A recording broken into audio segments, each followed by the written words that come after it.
Check.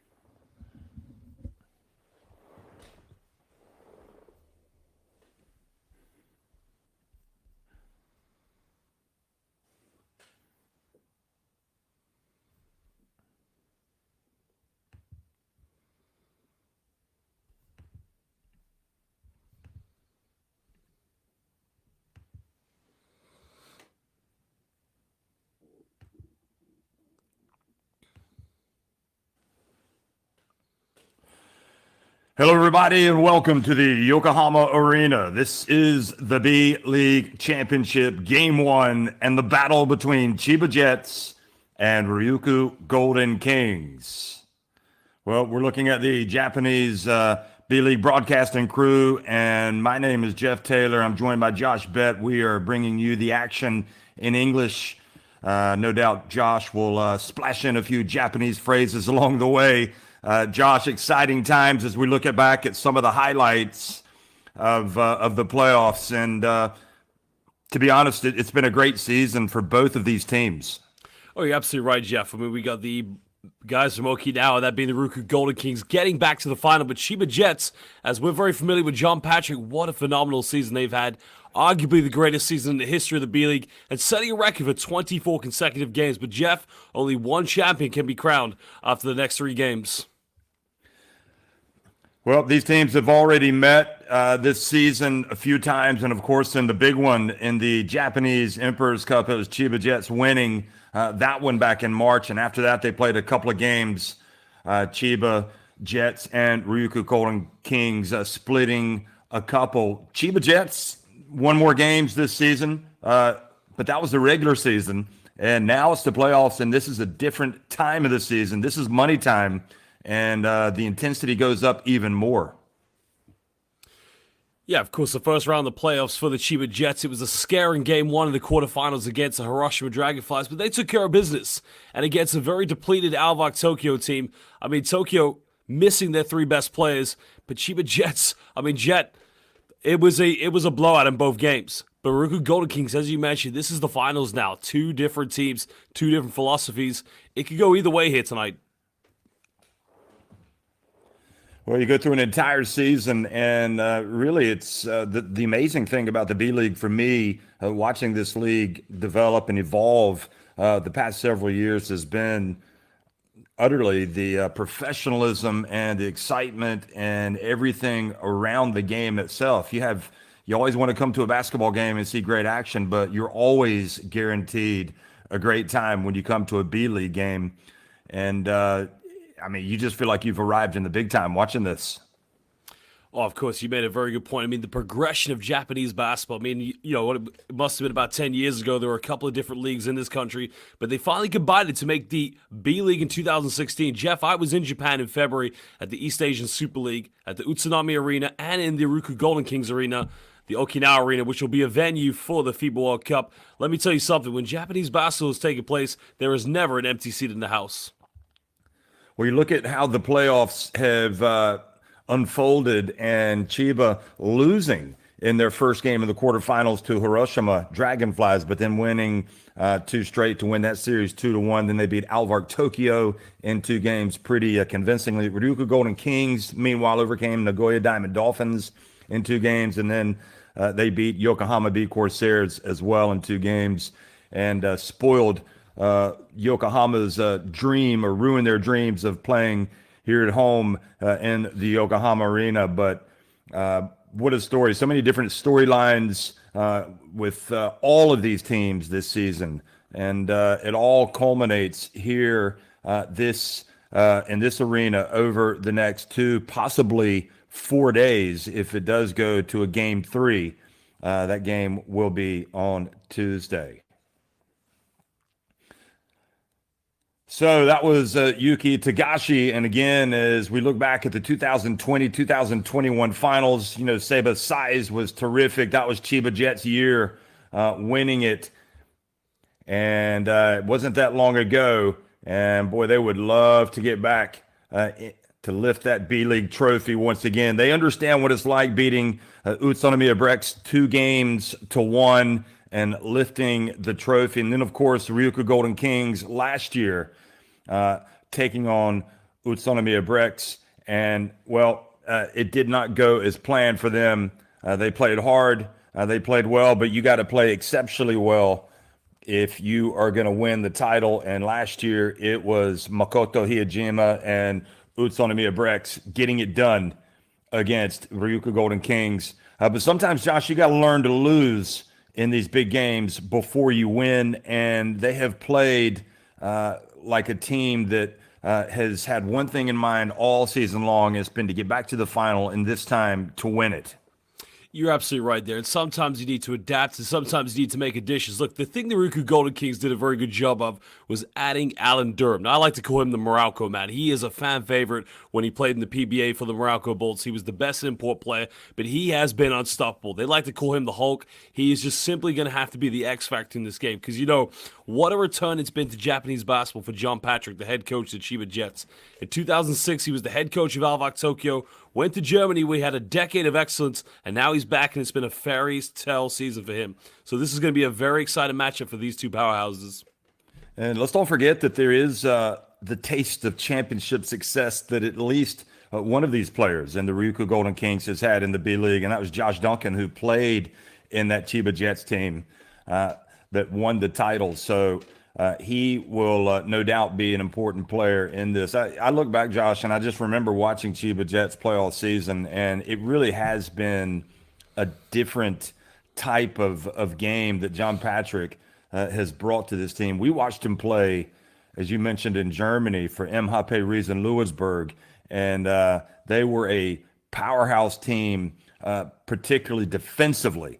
And it feels like that defensive mentality that he has brought to this team, this uncompromising physical defense, he has really made an impression. So again, as we look back at CHIBA Jets and their playoff run, Yuki Tagashi and co. didn't have it all their own way in the first game, but Vic Law and co. they finally got it going.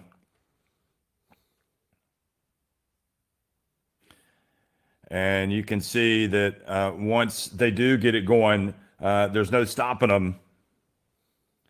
And one of the strengths, in my opinion, is the depth in this team. I mean, there just seems like there is no drop-off when you have guys coming off the bench. I mean, Yuki Tagashi, obviously one of the big-time players. We're going to see him at the World Cup. I don't think there's any doubt about that, playing for Japan.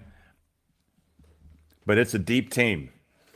Yeah, Jeff, you made a very good point about the defense. I mean, defensively, this team will frustrate you. They make their opponents choke under intense pressure. But another thing this team does relentlessly, they shoot the ball from the perimeter.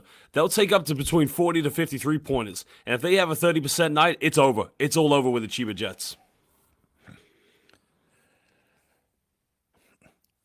So plenty of power in that team. We just saw the dunk from Gavin Edwards. And you know you're good when you can rest players and bring other players in that would be getting huge minutes on other teams. Shutahara has certainly had also his moments this season. There's John Mooney. Well, I look forward to that matchup, of course, with the bigs coming for Ryukyu Golden Kings, because we're going to have a Notre Dame rivalry, of course, on both ends. Jack Cooley being the Notre Dame Fighting Irish Ryukyu Golden Kings, and John Mooney both playing at Notre Dame at different times. That will be a very, very interesting matchup between those two. That's right. Notre Dame, of course, one of the NCAA teams playing the ACC. A lot of these players go through the college ranks and make it. And I'm sure Notre Dame has a lot of pride knowing that they've got a couple of former stars getting it done here in the B-League, which, again, is just moving from strength to strength. Vic Law offers a lot. I think John Patrick looks to him for his, especially his prowess on offense. He is a multi-skilled player that can beat you from outside and inside. And really, you're not gonna play in this league, Josh, if you can't hit the jump shot. Yeah, There's spot on. You look at the bigs, every big in this league, we've seen this, whether it is Gavin Evers, whether it is Josh Duncan, they like to bang in the low block, but they also like to play that pick and pop basketball as well. And this is what makes it such an exciting league. As you said, if you play in the 5-man, you got to be able to shoot the three. The only player that gets away with it is Jack Cooley. So Chiba Jets with Tagashi, also number 3, Agawa, number 4, Vic Law, Gavin Edwards at number 21. Keep an eye on Shuto Hara, obviously number 31, and John Mooney, number 33. Takahashi, Nishimura, big, very important point guard coming off the bench. Sato, Rashid Arao, and Chris Smith, who, as we look at his picture, his contributions are off the charts. I mean, it seems like at times he is playing perfect basketball. Not a guy that you want to leave open. You make the good point about the depth in the Chiba Jets team, but also the interchangeable players. Players such as Vic Law, Chris Smith. If they need to move Tagashi to the bench and they don't want to bring Ogawa on, one of these players, they can play the point guard role. There's so many stretch different positions, and this is what makes him such a lethal team to play against. So you saw his 43.8% shooting from behind the arc. Yuki Tagashi hitting 34.6%, but and look at all the minutes that he gets in and his scoring average and his mentality. And I know talking to Coach Tom Hovass last summer, this is a guy, his national team coach. This is a guy who just competes. He wants to win, and that's the only thing he cares. He doesn't care about the stats, the numbers. It's all about the W's for Tagashi.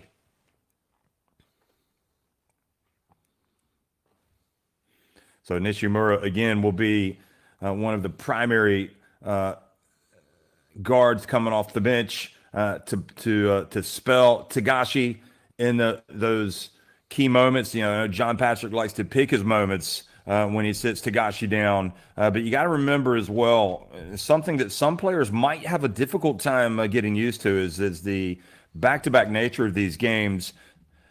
So they'll play today, they'll play tomorrow, and then possibly take a day off and play a game 3. But it is the type of competition where you do have to monitor things, and especially at the end of the season.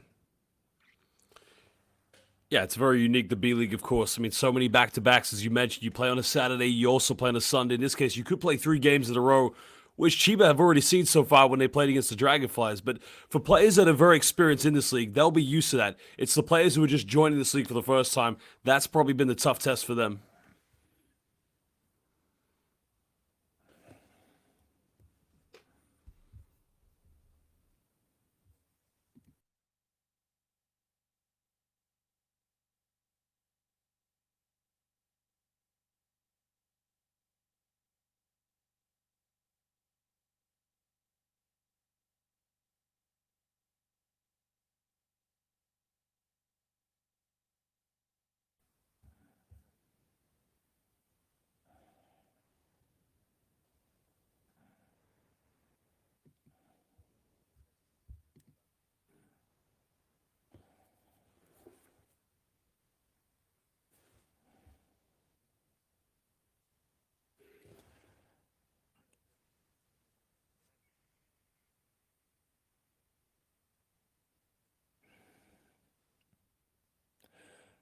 So we wanted you to listen to the words of Yuki Tagashi in case you could understand him.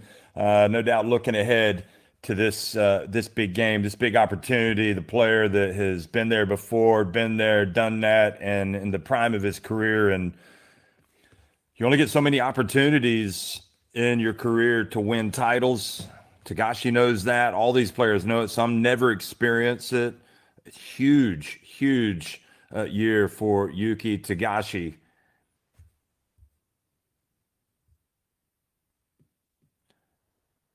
And of course, again, we mentioned Josh that Japan, one of the host nations of the World Cup, and Tagashi will be there. So what Tagashi said was to get the first game is really the most important, and in terms of setting the tone to come out and win, and they're going to do their best. And it's interesting that he says that because you look back, and you remember how things started for them in the playoffs, and they didn't get that first game when they took on Hiroshima Dragonflies. They lost that game, but I think they were just superior and they were able to bounce back. And I know that John Patrick would have lit into his team after that defeat. They came out breathing fire in the second game and the third game and won it convincingly.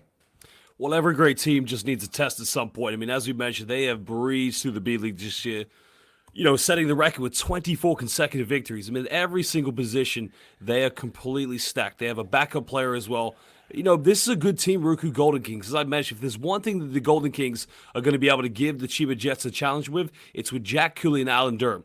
Probably where they're going to struggle is in the backcourt, as you mentioned, Vic Law, Christopher Smith, and Yuki Tagashi. But Jeff, I am fully confident that this is going to go to 3 games. These are 2 primetime powerhouses in the B League. Yes, well, we can only hope that that's going to be the case. Again, they split the regular season encounters, and in the Emperor's Cup, CHIBA Jets won that one. But as we look back and look at the playoff success of the RYUKYU Golden Kings beating Nagoya Diamond Dolphins first in 2 games, and they didn't blow them out, and you wouldn't expect them to blow them out in the playoffs. I mean, all these teams come out and play. Imamura is just such a fiery competitor. You can see him hitting that jump shot. And here's the guy you were singing his praises, Alan Durham, who just doesn't take no for an answer. And Cove Flippin, again, using his tremendous. I really felt like defensively he distinguished himself in the playoffs. Cove Flippin, he can help this team, and look for him to match up, I think, in some difficult moments against Yuki Tagashi. Well, it's interesting you say that, Jeff. You're right. I mean, that would be a very good matchup for Cove Flippin. But the thing is, CHIBA Jets have 2 perimeter players who, in my mind, are probably MVP caliber. You got Christopher Smith and you've got Vic Law. Vic Law, obviously, playing in the NBA for the Orlando Magic. If I'm Dio Katani, the head coach of the Golden Kings, I'm maybe thinking about putting Cove Flippin, as you mentioned, a great defensive presence, on one of those 2 players. Try to frustrate them. Kishimoto, the point guard for RYUKYU Golden Kings, he's going to have to take that defensive matchup with Tagashi, and he's going to have to try and hang with him. But Flippin, he has got to be a defensive, whatever you call it, a Gary Payton, a glove for the next 2, possibly 3 games of the Golden Kings. RYUKYU Golden Kings will be hoping the glove fits. Cove Flippin, also another former CHIBA Jets player. Look at Jack Cooley there. The physicality, he knows what's coming. I mean, he has to own that paint. And there aren't many games that Jack Cooley plays when he doesn't own the paint. That's a formidable front court duo with Cooley and Durham. Durham usually coming off the bench. And Josh Duncan, again, will be starting. So it'll be Durham that does indeed come off the bench. So don't want to underestimate the guys coming off the bench for this RYUKYU Golden Kings as we look at their lineup. Of course, the Filipino international, Carlton Mayo, has moved to the B League this season. Be interesting to see if he gets into the game. Maki, number 88, Tashiro, who is the captain of this RYUKYU Golden Kings, number 24. Matsuwaki made some big plays in the playoffs, hit a lot of shots, had one game where he hit 5 3-pointers. Watanabe, and then again, as we've already spoken about, Duncan, Kishimoto, Imamura, Shuta Onodera had some big games, and Jack Cooley. So there's Kishimoto, and anytime you can hit above 33% from 3-point range, even though you'd like it to be a little bit higher, that's still good. That's still a good percentage. 34.8%. Doesn't play quite as many minutes as Tagashi. Doesn't score quite as many points, but then again, they don't need him to score quite as many because of the way they set their team up. Yeah, the 3-point percentages will be the underlying factor in this series. But Jeff, for me, a lot of great coaches will say you get to this point, it's not about the X's and O's. I disagree with that because, if you are a very good 3-point shooting team, you have to execute your game plan to make sure you get a wide open looks and high percentage shots from the arc. The team who gets the most of those in this series is probably going to be the team that wins this finals. And Imamura, again, he is hitting right at 33.8% in his numbers. But I think what really defines him more than his offense is his tenacity, his ability to be disruptive defensively and to really be a pesky presence out there. And he has got a nose for the basketball. He will be laying all out to make those big plays and those big moments. And I think clearly when you look back at last year's finals, you saw the tears from him and how it impacted him. So he has been charged up all season, driven by the memory of last year's almost. And there's nothing worse really than make it all the way to the finals only to lose, and they want to make sure that that doesn't happen again. Jeff, the thing I love about Imamura's game, is that he is like a Japanese Reggie Miller. When he does not have the ball in his hands, he is running off one, two, three screens. He is just continuously moving, trying to get open. If he doesn't get the wide open look, the fact that he causes such a presence on the offense is going to free somebody up, whether that's Kishimoto, whether it's the bigs down low. Keita Imamura, this guy is relentless, as you said, on both ends of the floor.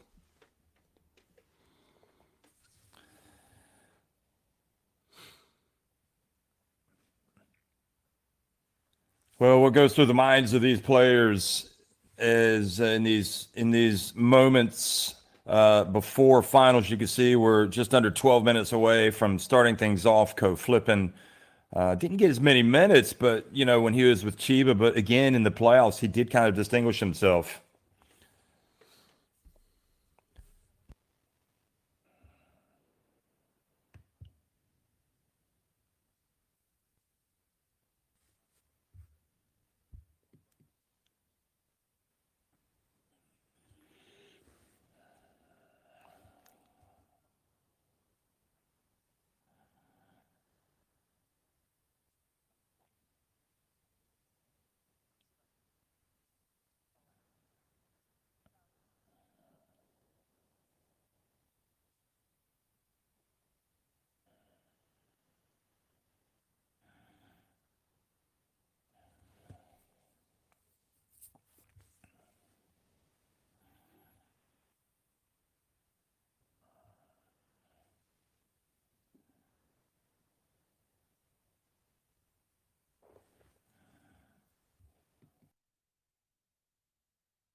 So the pregame comments from Kishimoto really took some time to think about what he was going to say. You can see he was really not rushing through things, but he's saying today is a game that we all tried to get the wins from the defense. This is where we use our defense as the platform to go out and to build on and to have that success. And the other thing, and I think sometimes we forget this, he just wants to go out and have some fun.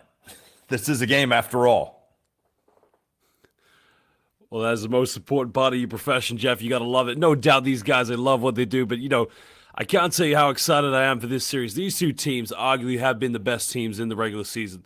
We're live here in Yokohama, but, when I was in the Okinawa Arena in the presence of all the RYUKYU Golden Kings fans, it is a beautiful basketball culture they've got down there. It's an island just off the mainland, but it's almost like the basketball gives the Okinawa City fans their identity. And what better way to sum up this season than to defeat the team that's been just a little bit better than them, and that's the Chiba Jets. That was a great sketch of Dai Okatani that fan was holding there. And don't underestimate the importance of the strategy, the in-game coaching. Number 24, who is the captain, Tashiro, of this RYUKYU Golden Kings. And it'll be interesting to see, how much time he gets. He only averaged just over 4 minutes earlier in the playoffs. Naoki Tashiro. But it's all hands on deck, and you got to be ready when your name is called, and his presence in this team, nobody should doubt how important it is.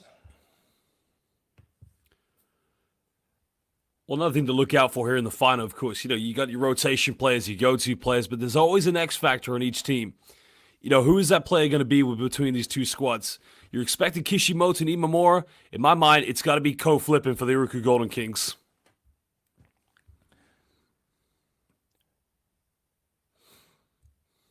So this is a look back at the earlier meeting that we were talking about between these two teams. Remember in the Emperor's Cup, It was Chiba Jets winning it by 11 points. And psychologically, that can be a plus or that can be a minus.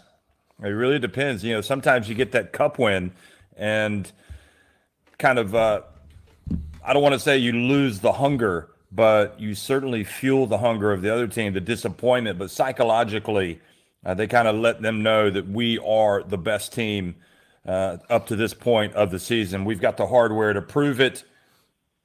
And you can see the celebrations there from the Emperor's Cup winners and the disappointment for the RYUKYU Golden Kings. Well, you're right, Jeff, because the Triple Crown, this series, if Chiba Jets win this, they will win the Triple Crown. Best regular season record, the Emperor's Cup, and they would have won the championship. So RYUKYU Golden Kings, for them as well, you mentioned there's a bit of anxiety on both sides because, as you mentioned last season, making it to the final, losing to Utsunomiya Brex, and now they're back here once again. So there's a lot playing for both these two teams to come into this. Chiba want to make history, but at the same time, RYUKYU Golden Kings, they don't want to be like the Utah Jazz and go back-to-back finals losing.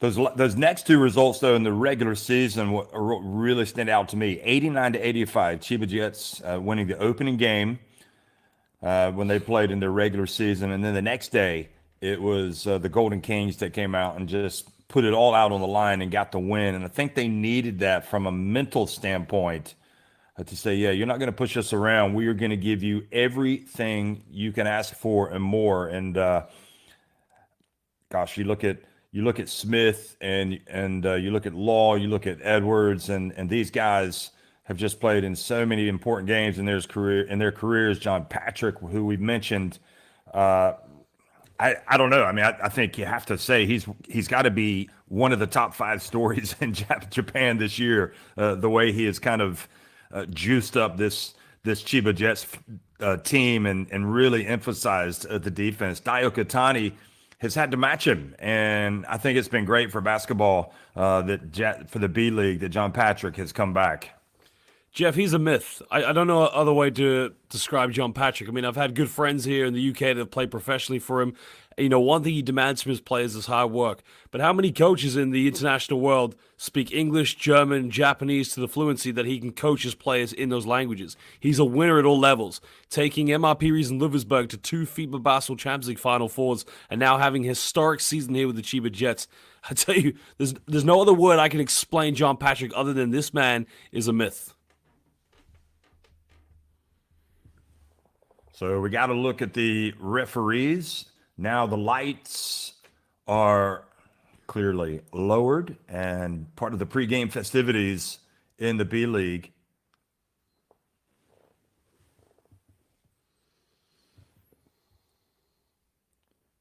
We'll just sit back and enjoy it.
Well, as you look back at some of these images in the B.LEAGUE finals over the years, and some of the players as well that have stood out this season, Yuki Kawamura, one of the sensations of Japanese basketball, players for Yokohama B Corsairs.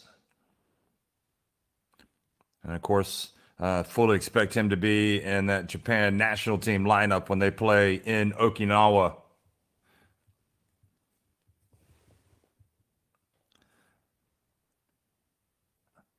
It's a long pregame Plenty of time for these players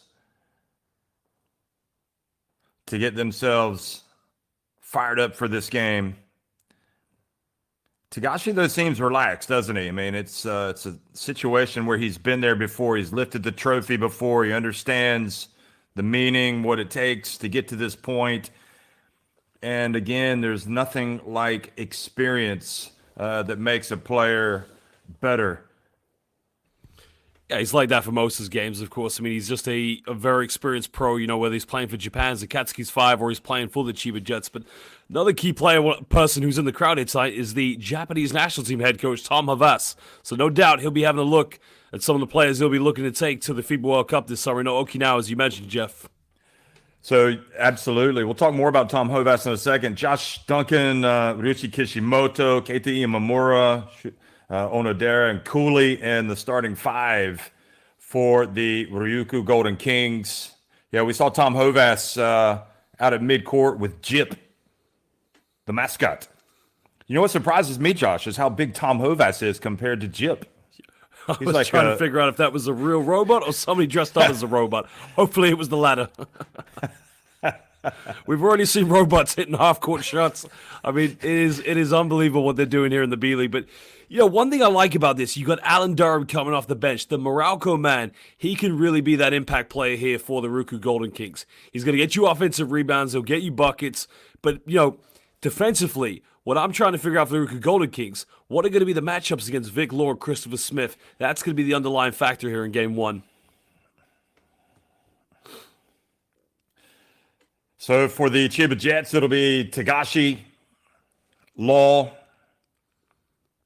Gavin Edwards starting tonight.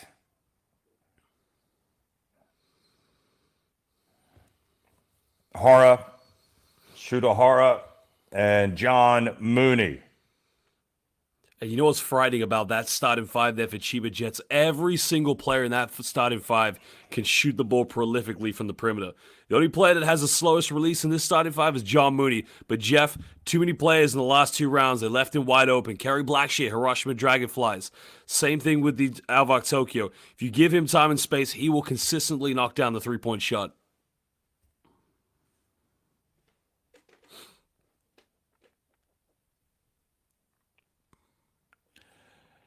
So the look at the starting 5s again for both teams. For Chiba Jets on the left, Gavin Edwards, number 21, Shuto Hara, number 31, Tagashi, number 2, Law, 4, and Mooney, 33, and for RYUKYU Golden Kings, Onodera, 34, Kishimoto, 14, Imamura, 30, Jack Cooley, 45, and Josh Duncan, number 1. Jeff, if the matchup's going to be John Mooney against Jack Cooley, I kind of got the impression that the Chiba Jets, their offense is going to try and bring Mooney away from next to the basket, try and bring Cooley away from the paint, and try to make it a very easy game to stop him from getting as many rebounds as possible. And you know what else you have to like is the RYUKYU Golden Kings hoodie, which Alan Durham wears to good effect. Just taking it off. And it's, again, just right before the start of Game 1 in the B-League Finals. I don't think this matchup surprises anybody. It's been a great season for a lot of teams. Of course, it didn't go well for Utsunomiya Brex, the defending champs, not as well as they'd hoped. But I think, if that means anything, it just means that the B-League is a very tough league. And sometimes it's harder to repeat than it is to win it that first year. The Chiba Jets coming out aiming for another title. RYUKYU Golden Kings going for the elusive one. Their clubs living in hope. Dio Katani, the coach, all masked up tonight.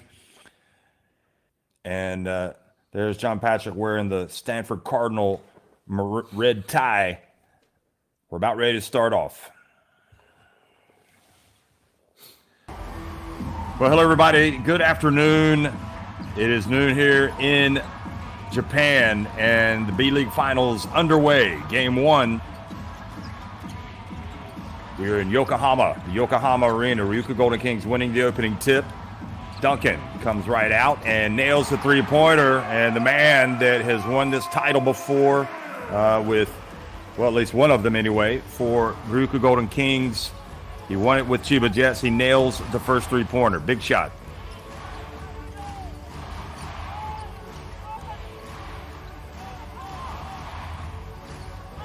Tagashi pulls up, high arcing shot, and Jack Cooley doesn't get the rebound, and another Fighting Irish player does.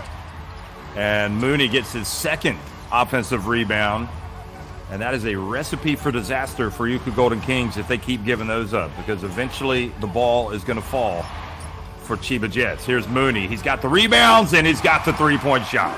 Exactly what I said, Jeff. Every player in this Chiba Jets team can shoot the ball from the perimeter. And just like they did against Alvok Tokyo, relentlessly, they will go after second chances.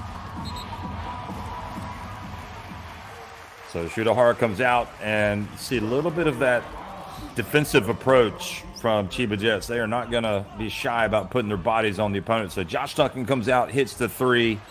But the big mistake for RYUKYU Golden Kings at the other end is they gave away 2 offensive rebounds. But I like the offense here from the Golden Kings. Everybody's involved. Everybody's moving. And again, it just gets up wide open shots. Kishimoto, high arcing shot. And now they get an offensive rebound. Good hustle from Onodera. And here's Imamura, hands it off to Cooley. And Cooley goes up and is fouled by Mooney.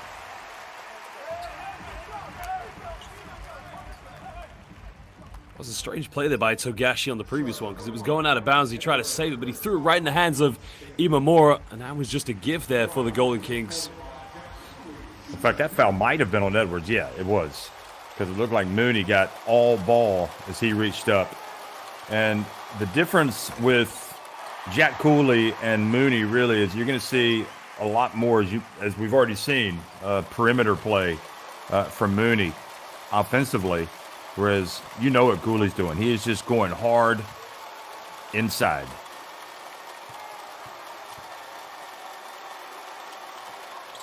Takes his time and makes both free throws.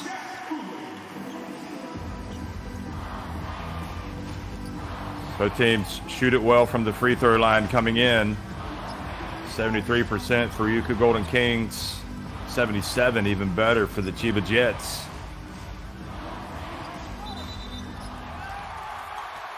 And RYUKYU Golden Kings forced the turnover.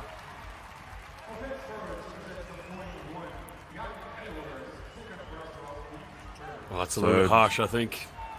Yeah, very soft movement. The offensive foul on Edwards. This is second and already decision time for John Patrick. And he's going to have to bring Edwards out, who picks up his second foul less than 2 minutes into the game. This is good offense by the Golden Kings, trying to spread the floor. Everything started with a penetration, whoever has the ball in their hands. But it's flashing into open areas on the perimeter. We know they want to shoot the ball from the three-point line, but it's getting open. Now, Patrick's bringing in Takuma Sato. He is an ultimate role player. They're going with a much smaller lineup now, the Jets.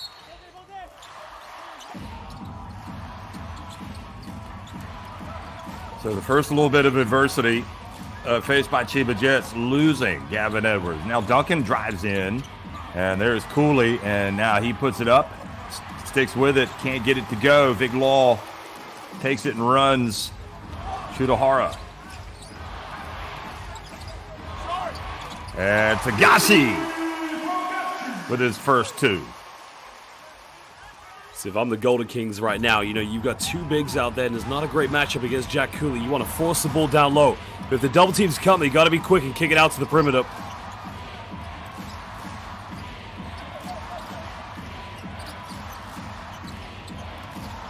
Imamura guarded by Sato, and then the help comes. He drives in, and what I don't like with the Golden Kings is they're getting in there and they're just flicking the ball up. No shot that looks like it's going to fall.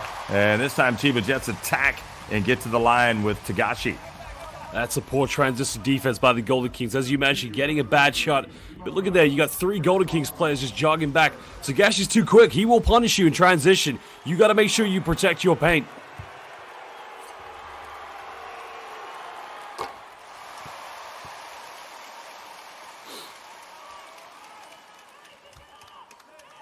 So Tagashi makes the first.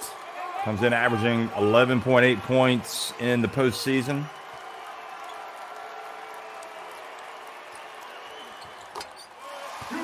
Takes his time and makes both.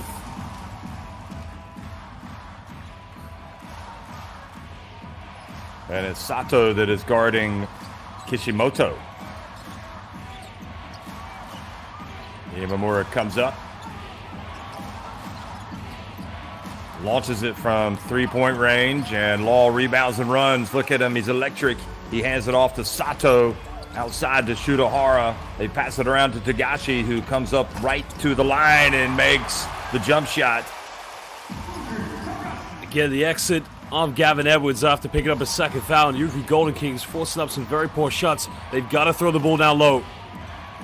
Much better, but there is Mooney. Not only does he get the rejection, he throws it. I think that was Kishimoto. Throws it off of the guard. It was indeed Kishimoto getting blocked, and then Mooney alertly throws it off of the ball handler. And we're already getting a taste of that defense that has really been the benchmark of excellence for this Chiba Jets team this season. Now Law goes right at Imamura. And Dio Katani wisely calls a timeout as Chiba Jets stretch their lead to 6 points. They've scored 8 unanswered. Well, that's just a big mismatch for the Chiba Jets. If you're going to have Keita Imamura trying to match up with Vic Law, remember, this guy played in the NBA for the Orlando Magic and also in the Australian NBL. There is no way in hell this guy's going to be able to guard him. His release is too high. It's just so relentless how he takes that one dribble and just gives it a slight little touch off the backboard. I think what has to be disappointing for Dio Katani has been offensively, where his team looks like it's in a rush, and I think he needs to kind of calm them down. I think Josh Duncan probably needs more touches as well. So Chiba Jets with their biggest lead of the game, and you'd have to say alarm bells are ringing for the RYUKYU Golden Kings the way this Chiba Jets team has gotten after them here in this first quarter. And it's also about reading your opponent, Jeff, because look, when Gavin Edwards had to leave the game when he picked up a second personal foul, Golden Kings, they went from playing very organized half-court basketball to all of a sudden, let's just chuck up a really quick shot. If they're down a play, if they go to a smaller lineup and you've got Josh Duncan and you've got Jack Cooley out there, you have to throw the ball down low. Another thing is, Chiba Jets have 3 team fouls. Get into the penalty, but they're not making life easy for themselves. They're taking very poor, low percentage shots. And I suppose one of the advantages, so that was also a reason for the timeout, is Okatani wanted to get Alan Durham into the game. And I would expect to see an immediate impact on this end of the floor with Durham into the contest. He gets his first touch. Guarded by Shudahara. You have to like this matchup. The help comes. He puts it up from the elbow. And it's going to stay at this end. They could challenge this if they want. Be interesting to see if they do. It was a very interesting position there by the Morocco man where he tried to post up from the 15-foot area of the free throw line. Not many options he could go for, but, again, they got to somehow find to get him into the game. They got the switch on defense. He's got to make things happen. RYUKYU Golden Kings attempting some awkward shots here in the first quarter. Imamura from three-point range and steps up and nails it. Wow, just the big moments is when he really does stand out. Whether it's offensively, defensively, and now the reach and the defense from the RYUKYU Golden Kings. Shudahara says, hey, I got hit on the wrist. Blow the whistle. It was a nice offense. You see, came off a double screen, tried to curl the second one. Had a wide open lane there, but just had the Butterfingers. Now, this is good if, as you mentioned, the depth for the Chiba Jets. Now Christopher Smith comes into the game. It's an interesting defensive matchup because the Morocco man is more of a post defender, but he can play on the perimeter. Smith is a phenomenal shooter. So no doubt Alan Durham's going to try to get his points in the paint. Smith's going to try and get his points on the three-point line. Kishimoto blows past Sato, hands it off to Durham. And I like that, going for that higher percentage shot, getting it in. Chiba Jets really putting the pressure, extending the defense. Now, Mooney goes right at Jack Cooley, throws it away after the bump. Onodera avoids the foul, drives in, scores! And RYUKYU Golden Kings come out and hit right back after that timeout and take the lead. Jeff, it all starts with the defense of Jack Cooley. John Mooney has had his way in the first two series. Kai Soto in the first round. Seba Saiz in the second round. But now you go up against an NBA caliber player in Jack Cooley. The defense right here. Cooley, nowhere to go. You can't play that bully basketball, and it results into a poor pass in the transition point.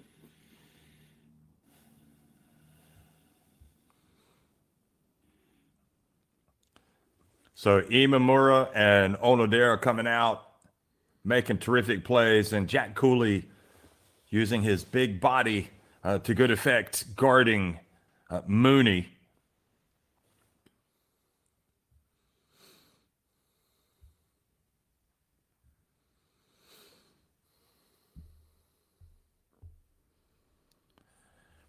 There's Kishimoto.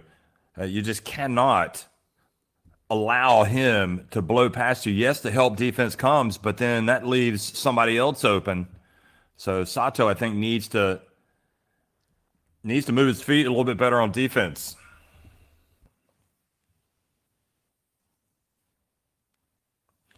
And as expected, coming into the game for Chiba Jets, their very important point guard coming off the bench, Nishimura, giving Tagashi a breather. Also coming into the game, and who's been very impressive this season, Ogawa seems to have really gained the trust of John Patrick.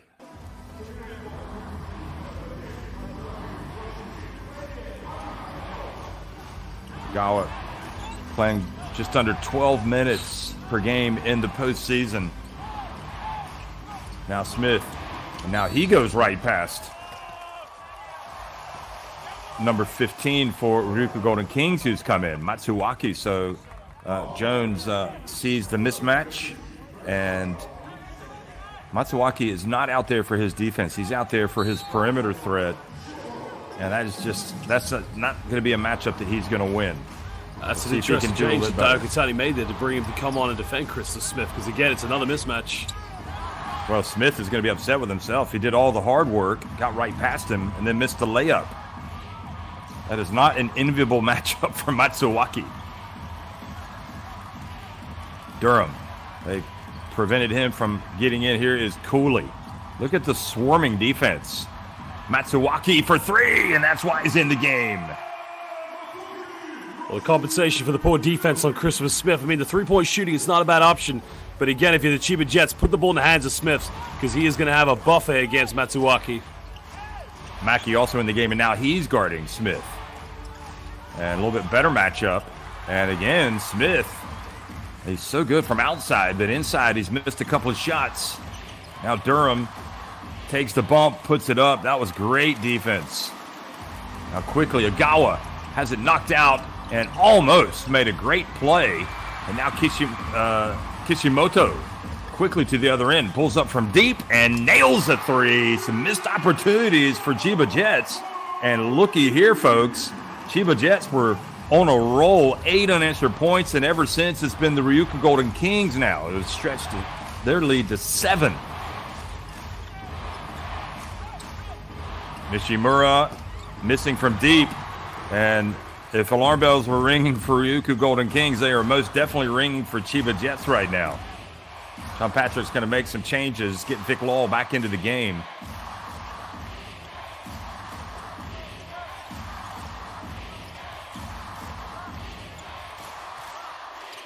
There's Durham. And Durham being bumped by Ogawa. It's interesting. They've done a good job, Chiba Jets, guarding Durham. But it's been the other guys that have hurt, like Kishimoto. Well, I like that three-pointer there because the momentum was in their favor. They're on fire at the moment. They're feeling the confidence. It is a wide-open shot, but it is a run-and-gun play. But on the previous offense, that's the benefit of having Alan Durham. You run pick and roll with him, you get the switch on defense, and you have that mismatch. You know, I think they're now one foul away from getting to the free throw line, but that is how the Golden Kings need to play against the Chiba Jets. Identify those switches and make the most of their size in the low block.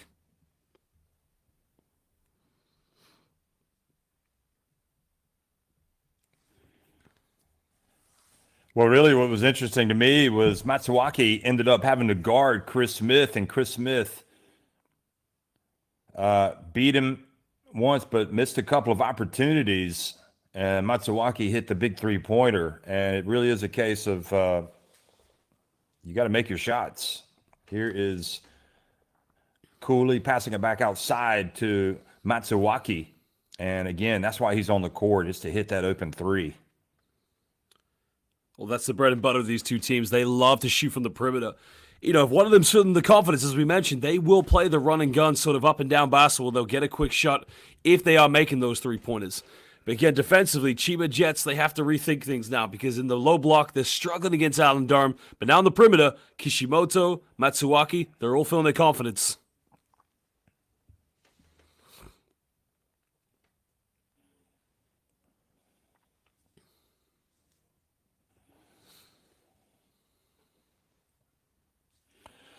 So Matsuwaki, as long as he's hitting that three-point shot, he is going to be on the court. Gavin Edwards and Vic Law come back into the game.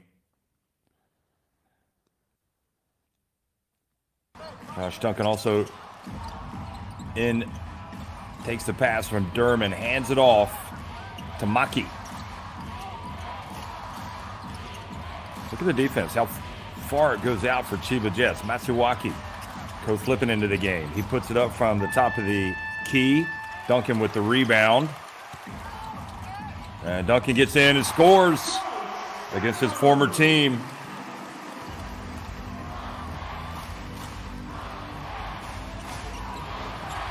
Nearly 8 minutes into it, and it's the RYUKYU Golden Kings that have really turned things around here. Edwards gets it to Law, and Law forces it up, and Duncan rebounds the miss. Great defense.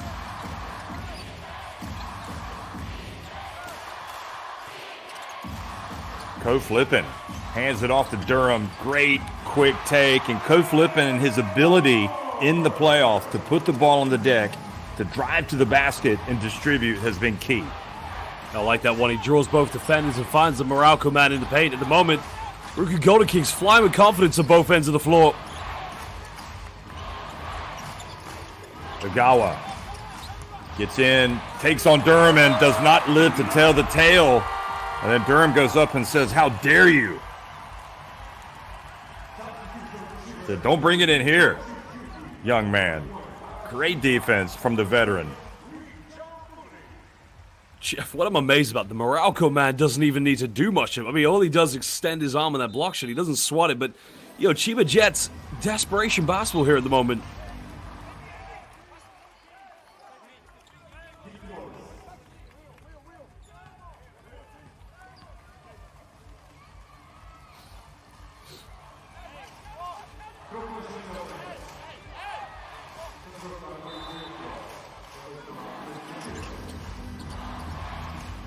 Tagashi to Mooney for the two-handed flush.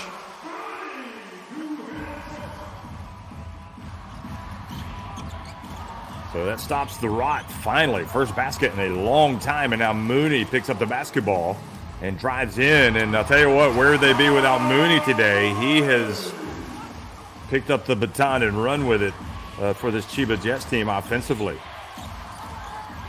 Durham gets it back outside. And a three-pointer, another one for Matsuwaki. That's a big no-no for Chiba Jets. Their renowned defense leaving him open. And the lead goes back to 10. Tagashi drives in. And it looked like the ball, I don't know if that was a pass, if the ball was knocked out of his hands. Chiba Jets had a chance there to score and failed. Well, 2-for-1 is now on for the RYUKYU Golden Kings after getting that quick bucket.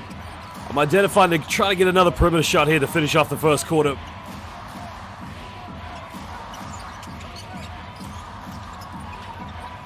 Matsuwaki again. And the foul called on Chiba Jets. And another opportunity here for RYUKYU Golden Kings as Shutahara picks up the personal on the box out. I think there was a push there. Yeah. That is a hard call. How in the world should it's basically you're not allowed to box out Durham. Well, it's also very harsh here for the Chiba Jets because now they're in the penalty. So this is going to be 2 free throws for the RYUKYU Golden Kings. Go back to the 3 previous plays. What I liked about the inbound with Yuki Tagashi and John Mooney, it's a pick and roll, draw both defenders on Tagashi, and what do you get? John Mooney, I mean, he threw that one down with no regard.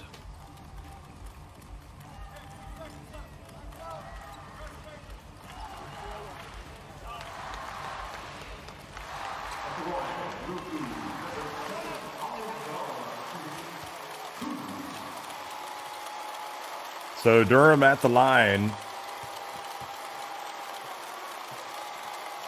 and misses the first. He has had some free throw misses, so it's not an altogether horrible development for the Chiba Jets. Of course, the ball doesn't lie, does it? After a foul like that, you get to the line and you miss the free throw. And he misses both. But then they get the rebound. Durham puts it up from deep, almost banked it in. Duncan gets it off in time, and they just out-hustled Chiba Jets in that first quarter.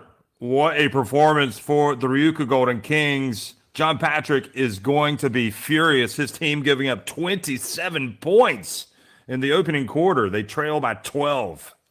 Jeff, I've said this about every team, Hiroshima Dragonflies, Alvak Tokyo, who have played against the Chiba Jets in the playoffs, and it's been the same story. They have their last donut, but nobody calls Bucks out. And finally, Chiba Jets are getting a taste of their own medicine. Josh Duncan has been going relentlessly after every single second chance, and it is killing the Chiba Jets. Well, Duncan had 7 points, and really, it's been something else, hasn't it? You know, RYUKYU Golden Kings looking completely out of sync offensively, rushing shots up. They call the timeout and turn things around. They bring in Durham, and just everybody's level just went up a notch. And, of course, Chiba Jets, with Smith missing a couple of opportunities that he would normally make. So Chiba Jets on the back foot here, down by 12 points. And they're not just trailing any team by 12 points. They're trailing the RYUKYU Golden Kings. So this is it's one thing to dig a hole for yourselves. It's another thing to dig a hole for yourselves against a great team like the Golden Kings. And I don't think there was much of a talk there with John Patrick and his players at the end of the first quarter. Look, they have dominated the regular season. Best record, most consecutive victories, Emperor's Cup. They're on their way for a triple crown. But you look at their offense, it's too static. Everybody's got to get involved collectively. Vic, Law, Christopher Smith, Togashi. You can't just rely on one player. It's a collective effort. Right now, the RYUKYU Golden Kings, Jeff, they have come ready to play.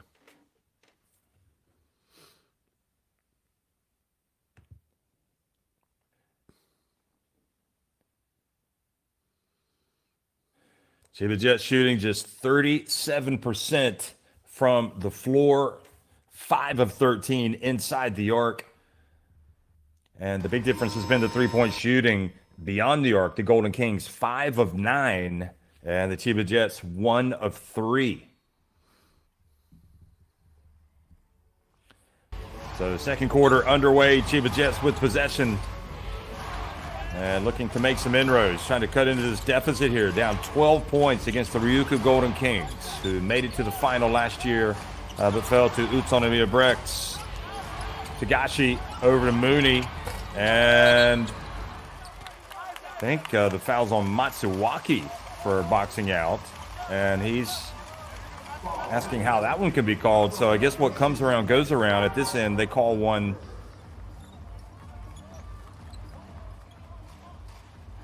Slight push in the back, but I think it's 50-50 now. I think that's a good call by the official because Matsuwaki does initiate slight contact as the rebound's gone up there.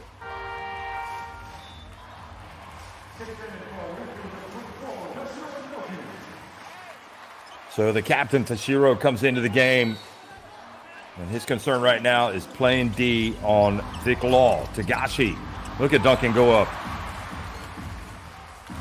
So Josh Duncan having a major impact on the game here today. Player that's won this championship before for the team in red. Now he's with the RYUKYU Golden Kings. Also, Ho Flippin has won this title before. He's got the basketball in his hands. Going to get the penetration. He's looking to dish. Back outside. Three-point shot. And Duncan almost with another offensive rebound, but Mooney comes up with the basketball. That's a good look, though. It's a wide-open three-point. The difference between the two teams and the way they get the shots. Chiba Jets, no open looks. And Mooney just continues to deliver in a big way. He's got 9 points. Duncan drives in, looks to get it to Durham. Quick hands. Duncan comes up with a basketball. This time not able to finish, but they keep possession. Or Jeff, it takes 2 people to compete with Alan Durham for a rebound.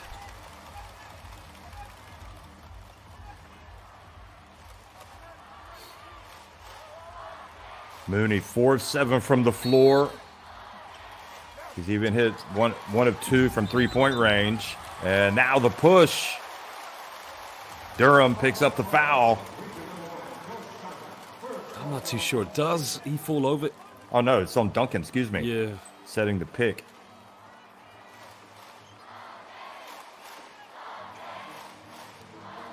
So it is indeed on Duncan.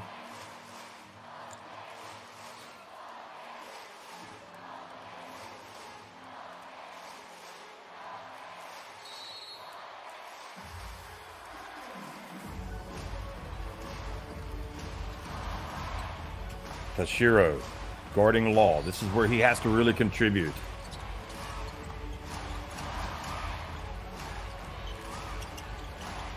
Edwards back to Law. Sato from 3 off the back of the iron. Oh, and they're going to change the call. It goes the other way. I like how the change was made imminently due to the reaction of the players around the referee. And Duncan certainly flailing around a little bit and catching Gavin Edwards. It's funny, the game seems like it's being called tight in some ways, but then there is quite a bit of contact in other areas that isn't being called. So Code Flippin brings it across midcourt. Durham set the pick, the ball turned over, and then Law fouled as he crosses midcourt by Code Flippin. Well, you can see Flippin getting it out on Durham there, saying roll to the basket. But at the end of the day, Flippin's got to read how Durham reacts after setting a screen. He's the one who's in control of that play, so he shouldn't be frustrated with the Morocco man whatsoever. Looks like Mackey's taking a knock on his right knee, so he's getting some treatment by the physio. And there is Tashiro. And the RYUKYU Golden Kings are going to be over the limit here very soon. So Chiba Jets and their ability to get to the free throw, or their ability to make free throws, is going to come into play here soon. Already 4 fouls on the Golden Kings here, just over 2 minutes into the second quarter. Tagashi leans in, misses. Durham, despite Edwards breathing down his neck, comes down with the basketball. Durham drives in, follows, and ball goes out of bounds. So they're challenging him at the rim, and he is not knocking it down. Well, they're trying to crash the paint as soon as Alan Durham gets it inside the key, but, you know, previous offense was a good offense from the Chiba Jets, but Yuki Togashi, he's got to take a better shot at the end of the offense than the one he took. I think if they had appealed that, they would have won it. For some reason, neither coach has challenged an out-of-bounds call yet. You don't want to finish the game with those challenges in your back pocket. Quick pass down low. Mooney puts it up and scores over Cooley. He's got 11 points. Here's Code Flippin quickly to the other end. Game opens up.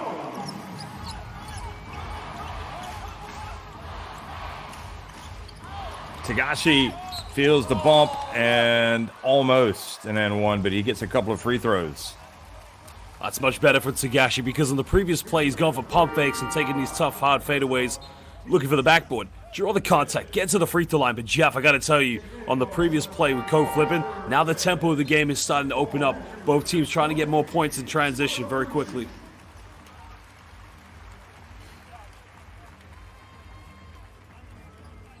Kishimoto back in the game. I look for Chris Smith here to make more of an impact on this re-entry to the game. Lots of Daio Katani fans in the crowd as Tagashi goes to the line.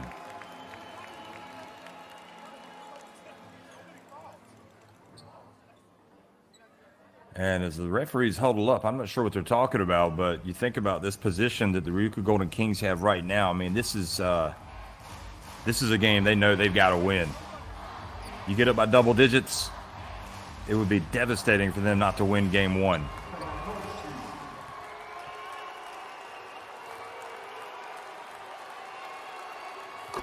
Tagashi makes the first. Chiba's also been taking out their game plan, Jeff. You know, in the past two series, they shoot, as I said, they shoot a lot of three-pointers. They'll take between 40 and 50. Ryukyu's done a very good job of trying to frustrate them, but also what Ryukyu has is the ability to protect their paint and make sure that they don't give away any offensive rebounds. But Chiba's got to keep shooting the ball. They got to keep getting open looks from downtown to get their bread and butter going.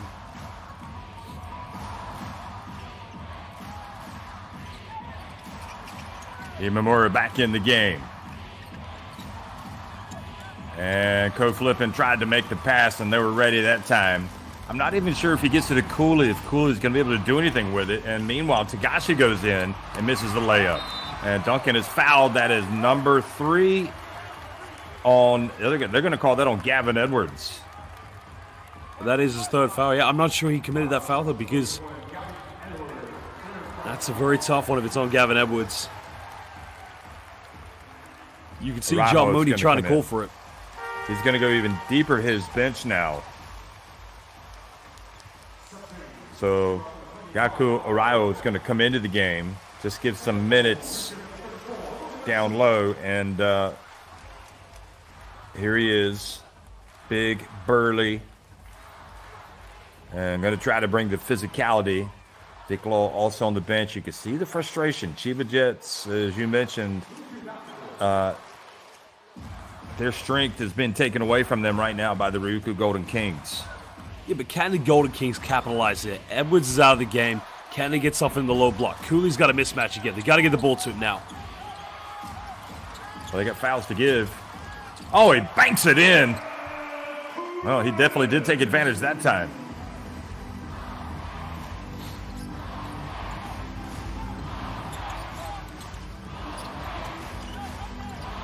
Lead goes back to 10. The dump down low to Mooney. He is fouled. And free throws coming for Mooney, who has been the one player that's been able to consistently make plays. That was a good finish by Cooley. The help defense came. He didn't charge into Tagashi. Jeff, the thing I like about John Mooney the most, we saw it, I think, earlier in the second quarter, is his movement off the ball. This guy is not a very static big man. We know he likes to step out and shoot on the perimeter. But you saw in that previous play. High post, quick back door, and now he's going to the free throw line. This guy is very, very good at finding a space and getting into an open area where he goes for an isolation or a quick jump shot. And he's got to do that now because he's probably going to have to play that 5 role for probably the next 2 quarters after this. And he's also pretty good putting the ball on the deck and driving, so that makes him even tougher to guard. Law, meanwhile, is going to come back into the game, and Mooney is going to go out.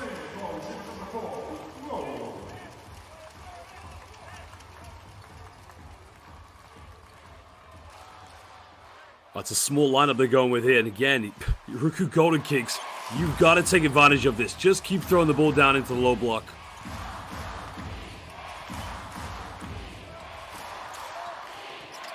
So again, over the limit, over the final 6 minutes of this first half, and now the foul has been called, and it's Onodera that gets bowled over by Urao.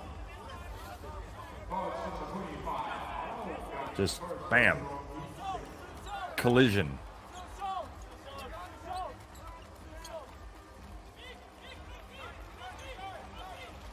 Golden Kings probably could use the next 2 minutes now trying to get maybe 3 more fouls against them to try and get into the penalty. They got to take advantage of the lack of rim protection. Toshiro in the game. Gives it back to Kishimoto. Shot clock down to 5. Kishimoto drives. Back to Duncan. Fades. And there is Cooley where Jack Cooley wants to be.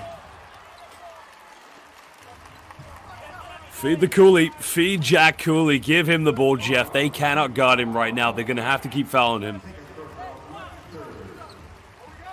Jack Cooley is definitely a lunch pail and hard hat player. He goes to work and puts in a solid performance on the boards every single game. So Duncan now is going to get a breather. Durham comes back in. I don't think we've seen the best of Durham yet. So interesting to watch him check back into the game. Here he is. Kishimoto gets it back. Onodera, left open, and rattles out. So Chiba Jets living dangerously with Onodera. Now Smith, the double comes, he gets it to Law. And I've never seen Chiba miss so many shots down low.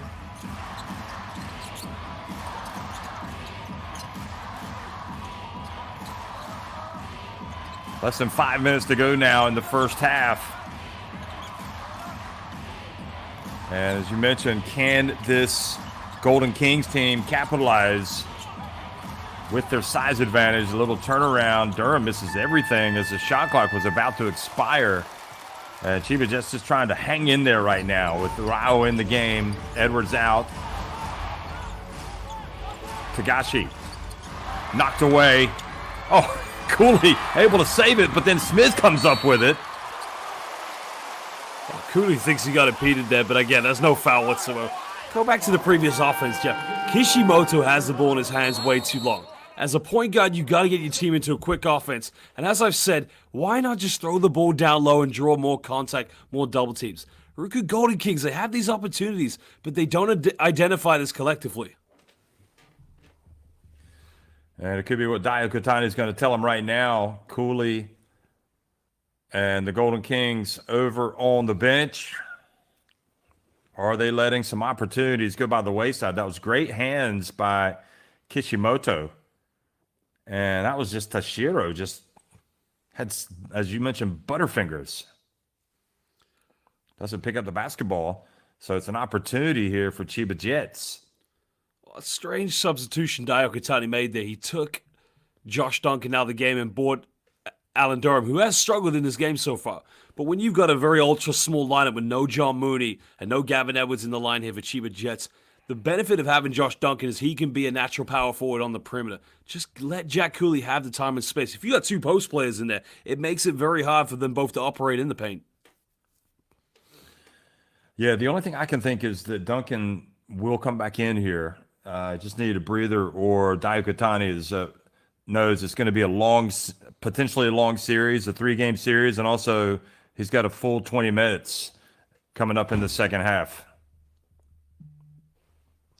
But while the opportunity is there, you want to take advantage. So here comes Chiba Jets, and again, it would be devastating, even if the RYUKYU Golden Kings do not go to halftime with a sizable lead. I would think of 6 points or more. It's going to be psychologically, you think that would be tough on them with Chiba Jets, because Chiba Jets have really struggled here in this first half. See Mackey back in the game. He had a knee problem, but it looks like he's shaking that off. It was his right knee. He's kind of rubbing it. Look at him. Rubbing that right knee. And Smith makes both free throws.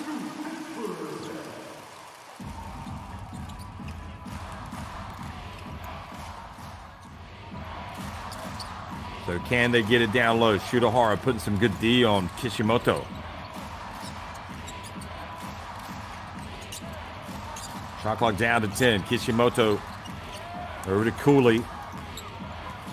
Cooley going right at Orion. And I mean, I'm thinking if you're going to force Jack Cooley to take that shot, that is good defense, and he still made it. What a play by Jack Cooley. A couple of tough makes. Jeff, that's 2 times he's thrown up a prayer, and on both occasions they've been answered. Answer my question again. Why not give Jack Cooley the ball on every offense? What I like is he's finishing that with his left hand. Yeah. Jeff, I don't remember him taking shots like that when he played for Dinamo Sassari, that's for sure. I mean, that's incredible, that is. He just kind of like threw it up there. Again, watch this.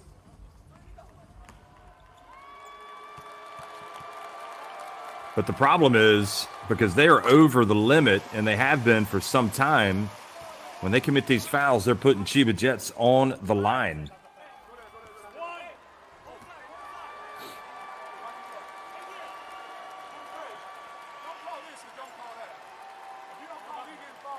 Well, Cooley just having a conversation with the referee about the same situation. But, there have been some silly fouls that the Golden Kings have given away. But that's just down to defensive principles. So that's something, they're going to have to change up in the second half. They'll probably want to make sure they get to a double-digit lead come halftime. But don't count it, because Chiba Jets, all they need is a window of opportunity to get back in this game. Durham catches it. Durham catches it down low. Oh, boy, Arao with the block, but Durham stuck with it. I love that offense, Jeff. Simple high-low play between Jack Cooley and Alan Durham. As soon as he got at the high post, simple dump down to the Morocco man. One outcome. Law. And his attempt goes off the top of the backboard. He is not in sync in this game.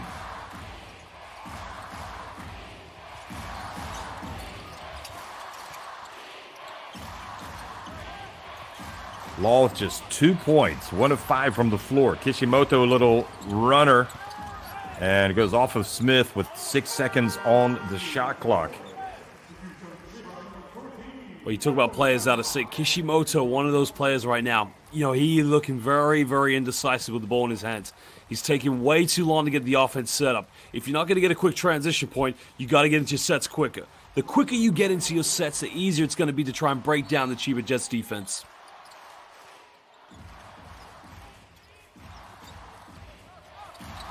Quick pass on Adair to Cooley. Great block. And again, they don't get the basketball after the block, and Cooley puts it up and in. That's twice in a row where they've gotten blocks, but they haven't gotten possession. Tagashi drives in, a little floater.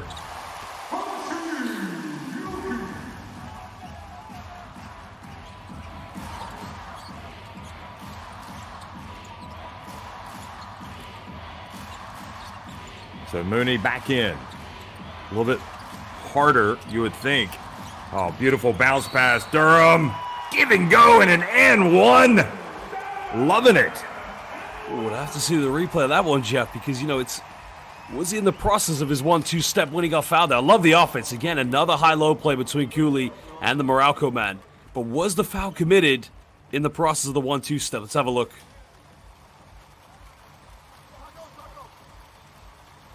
In fact, it wasn't the give and go. It was just the great cut from Durham.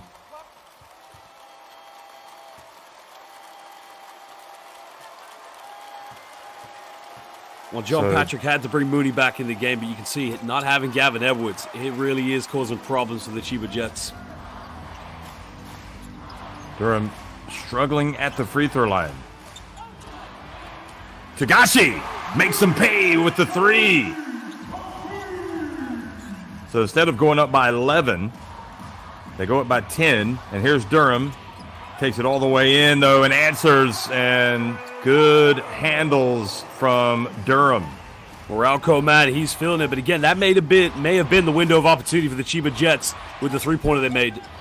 Shoot a hard foul. Attempting the three. He's got a chance for a 4-point play. Fouled by Mackey. And it's plays like this that can change games. Wow.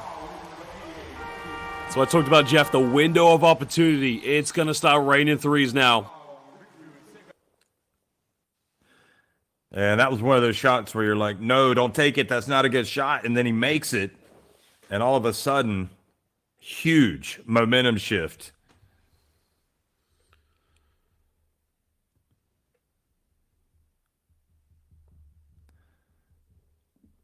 So the Jets fans, a little bit more hope here after this spectacular play from Hara.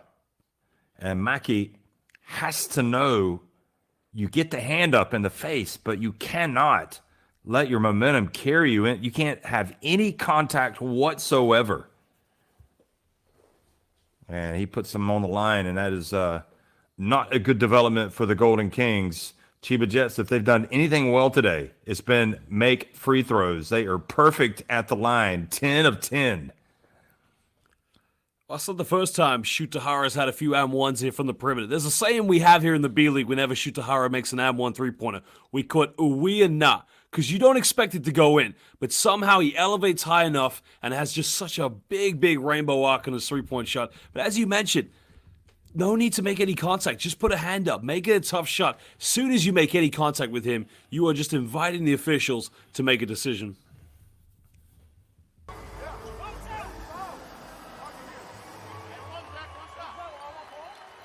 Where Cooley gets away with a lot of back chat to the referee. They show a tremendous amount of restraint. And Hara makes the free throw and cuts that deficit back to 5. They haven't been this close in a long time. Big possession for the Golden Kings. Maki. They want to get it back to Durham, you know. Here's Kishimoto. The Durham's not really moving around, so Kishimoto has to chuck up a 3. Oh, look at Cooley. Well, Cooley got it where he wanted it, but this time his fling didn't find the backboard, just kind of bounced off the rim.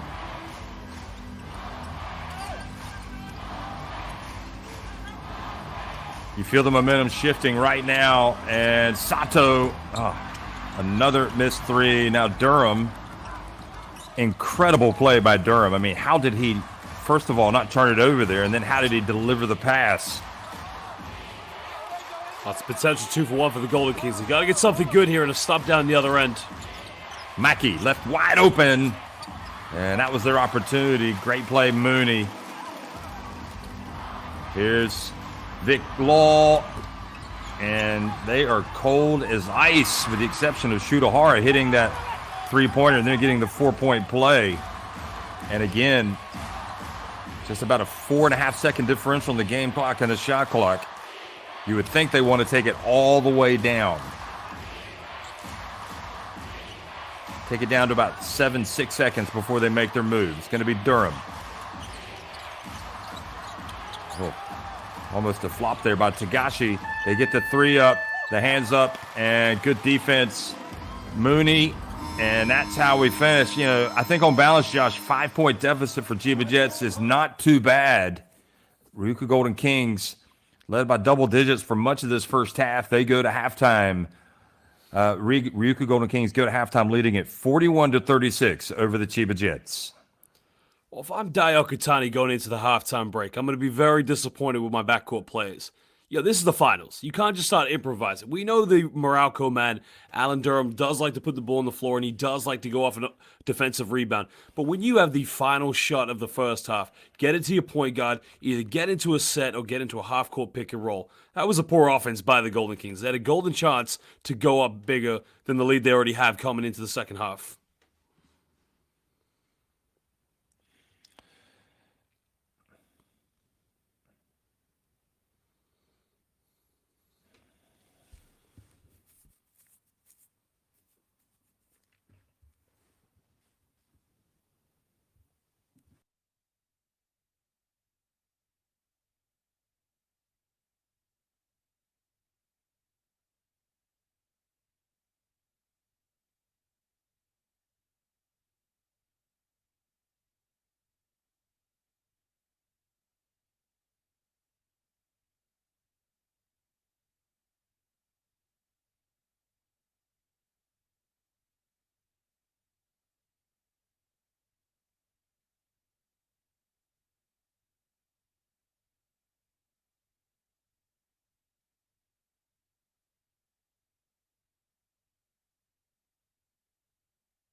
Well, this is game one of the B-League final between Chiba Jets and RYUKYU Golden Kings, and it's RYUKYU Golden Kings leading it 41-36.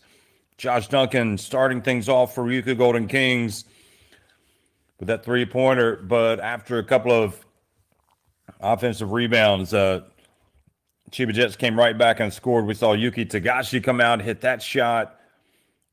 Really good performance, probably for the first 12 minutes overall or so for RYUKYU Golden Kings. But Josh, perhaps not taking full advantage as they went up by 12 points and allowing Chiba Jets to hang around and trail by just 5 at the break.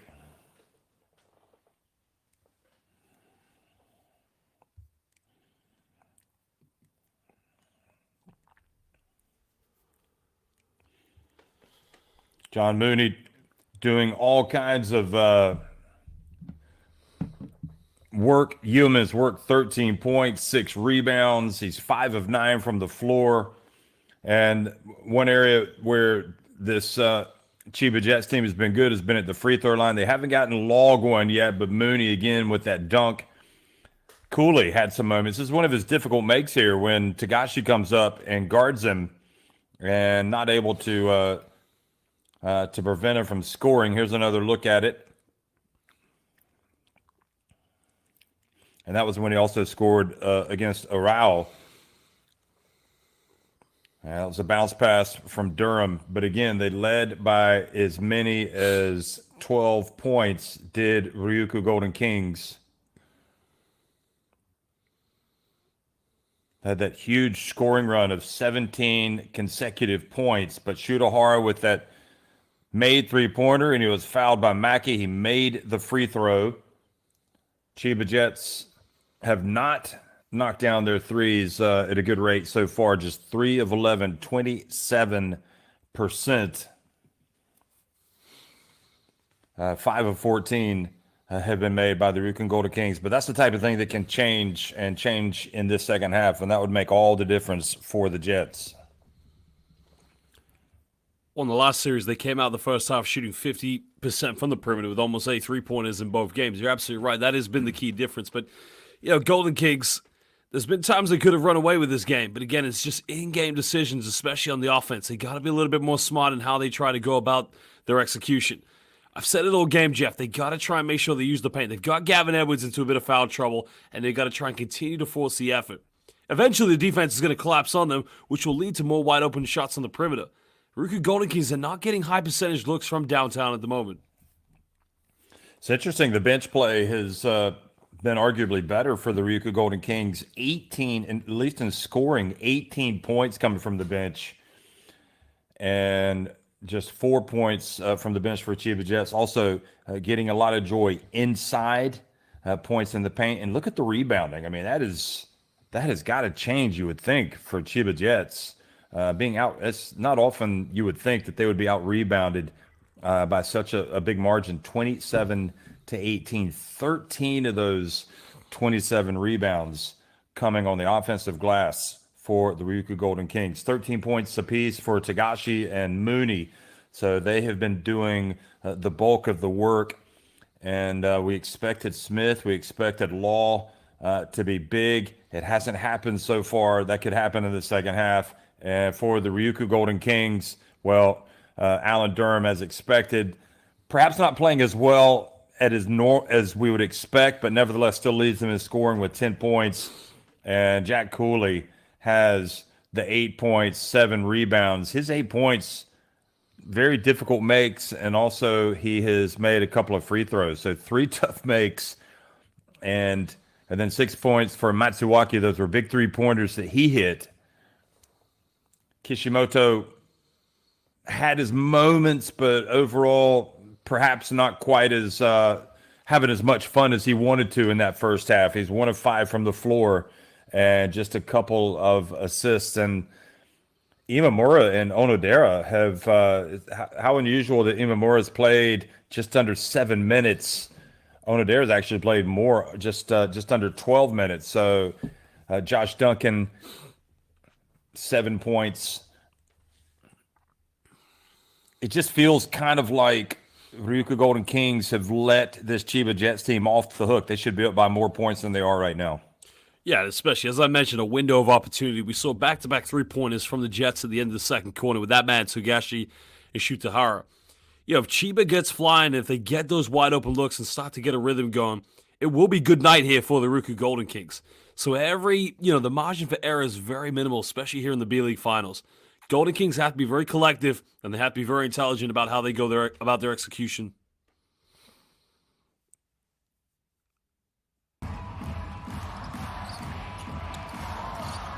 Second half underway, and it's the RYUKYU Golden Kings starting with possession and now attacking the basket to the left.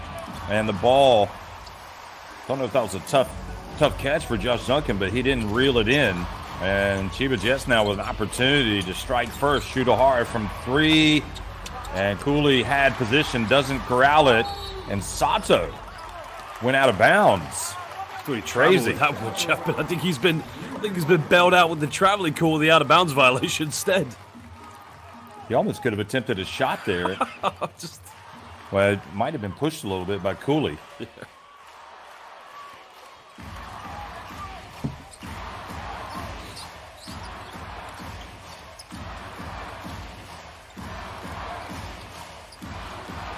Imamura gets it to Cooley. Cooley couldn't get it. Oh, look at him. He keeps it alive. Then he goes up, and look at that. He goes up. The ball is blocked. And the possession arrow favors Chiba Jets. It's a great offense, but Jeff, he's got to finish that one. That is just, that's just gold dust right there. Good seal-off. He's got to do better than that. Great block by Law to get it back. And Onodera reaches in and commits the foul. Gavin Edwards plagued by foul trouble today. He's got 3 in the first half. He comes back into the game. And Sato goes out.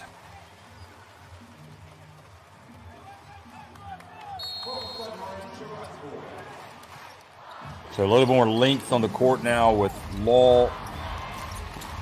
There's Togashi, also Mooney, and then Edwards. And Edwards immediately has some success.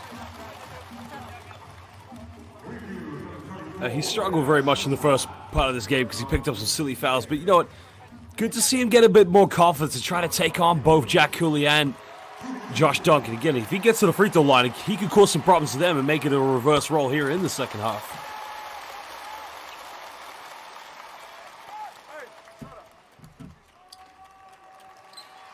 So trailing now by just 4 points. Chiba Jets. Golden Kings went up by 12. And it really does feel like this is now Chiba Jets right where they want to be, trailing by 3. They haven't played particularly well. And maybe they've saved their best for this second half. Duncan passes it, and Kishimoto doesn't corral it. Now Law drives in and scores. And RYUKYU Golden Kings, their own worst enemy now, turning the basketball over cheaply. And turnovers are toxic, especially in that situation. It's almost like turning it over at mid-court.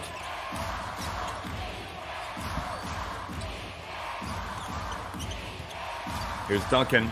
Tries to have some success this time and does. He goes up and scores with that left hand.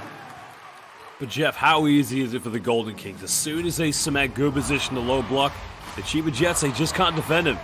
Got to keep going to what works best.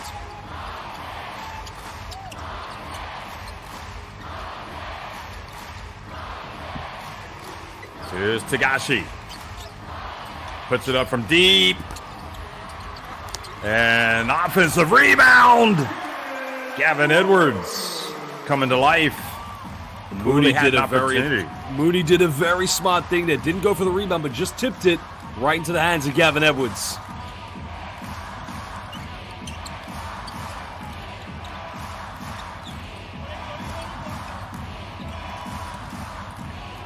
Kishimoto drives in with the left hand.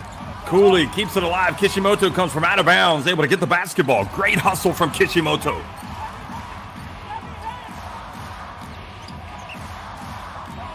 Imamura, a lot of dribbling. He puts it up from deep. Cooley, great work on the boards. Onodera down low to Cooley. Get it to the big fella, and he's fouled. That's number 4 on Gavin Edwards. What a big development that is. Well, you go back to the play in which Kate Tamura had the second chance. Jeff, he had the ball in his hands for just under 10 seconds. As you mentioned, too much dribbling. But where does it work for the Golden Kings? Get the ball in the paint.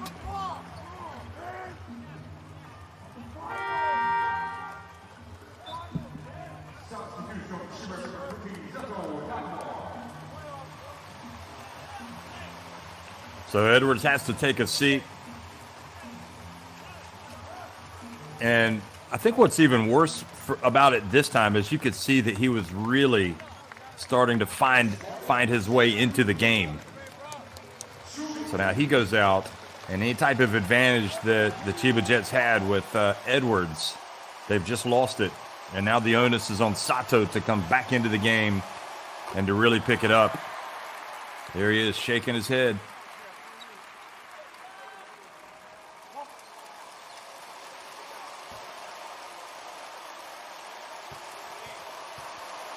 Huge free throws. Everything's big at this point of the game, and Cooley's done a great job at the line tonight, or this afternoon, rather. Made all 4 of his attempts. The dump, good help. Trying to force it down low to Vic Law. Now let's see if they can feed it into that low post again.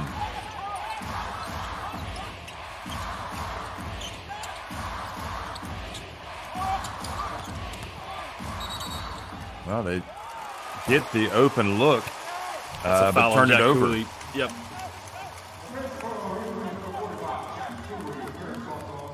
That's a good offense by the Golden Kings because, you know, Chiba Jets know they want to throw the ball to Cooley. And Kishimoto's wide open, but Cooley just commits a silly foul right there. Yeah, he's got to know that the refs are looking for those hands. Yeah. Okay, Jack.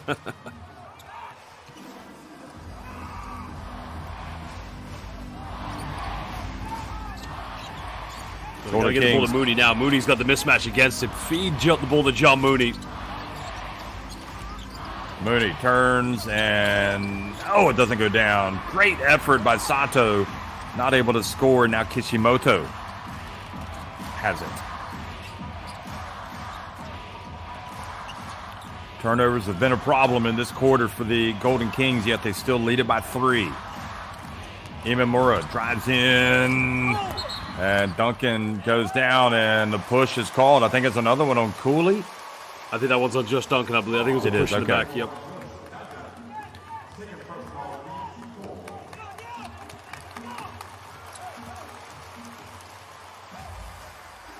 Watch. Yeah, you're right. He came from behind. So, again, that's his second foul and just a 3-point lead. Tagashi, oh boy, the lane opens up. Nobody picks him up. And it's a 1-point deficit now for the Jets. If you go back to that previous foul, Jeff, that is the importance of boxing out, because Shutahara is never going to be able to box out Josh Duncan. But just by having that position, that's what led to the foul in the first place. There's Duncan going up against Hara again.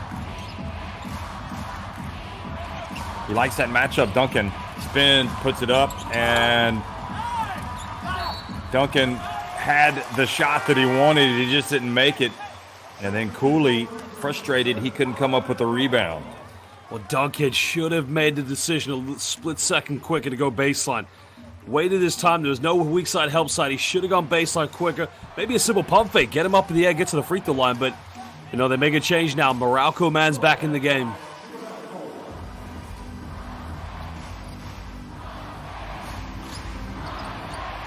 Well, will this be the time that the Chiba Jets go back in front? They haven't led since the first quarter. Tagashi just scored on a drive. They leave him wide open and goes in and out. Mooney with the rebound. And now they have a chance to take the lead. I'll have to see the replay of this one. Does Jack Cooley's hands come down, or does John Mooney go into him? I mean, that's a very tight decision.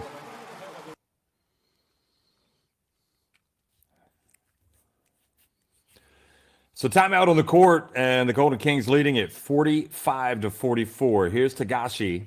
Almost goes in. It goes front and back of the rim. Mooney does a great job. Yeah. I mean, Cooley's lowering his call, left arm.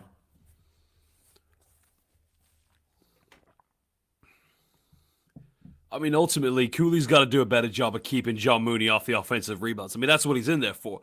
John Mooney's game is a little bit more about the finesse playing on the perimeter. But as we've seen so far here in the third quarter, this Notre Dame Fighting Irish matchup between these two, it's very exciting because Mooney is also playing a bit of Cooley's game too.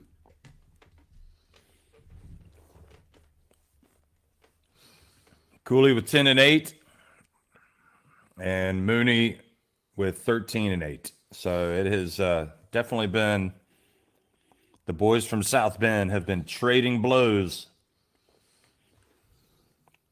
Tagashi also making a big impact in this second half. He's got 15 points. He's actually leading all scores in the game.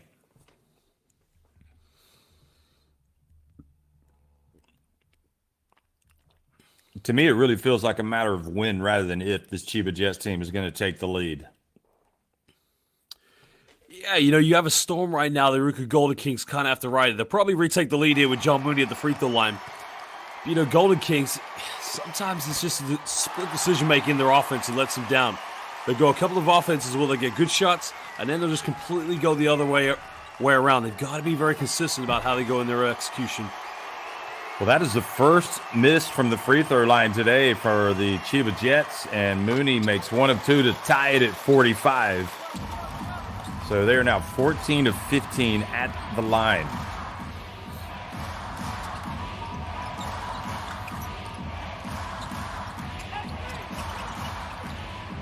Clearly, they want to get Durham some touches. Here he is going up against Smith. Maki gets it on the baseline, and Mooney, what a sensational play, but he saves it and bounds to Cooley. And Chiba Jets, nevertheless, do a great job of reacting. There's a cardinal sin here. He gets the ball blocked, and then Tagashi effectively saves it under his own basket, and Cooley not able to knock it down.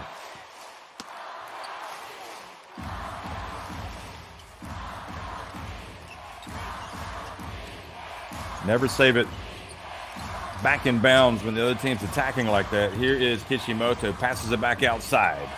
Maki for 3. You can count it. That is a huge shot.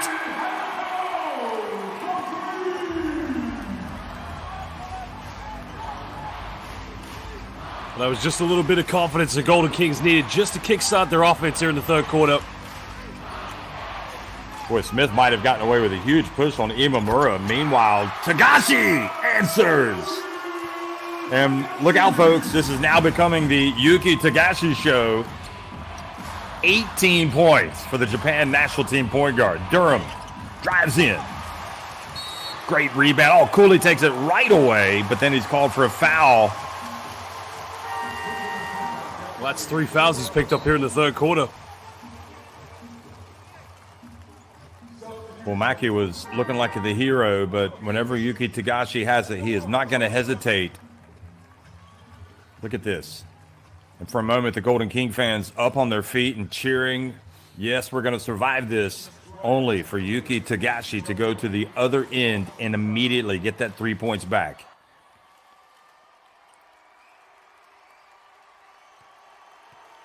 Sure, Tom Hovass is excited to see that, and here they are. They're in the lead for the first time since the first quarter. The Chiba Jets going after their second B.LEAGUE title,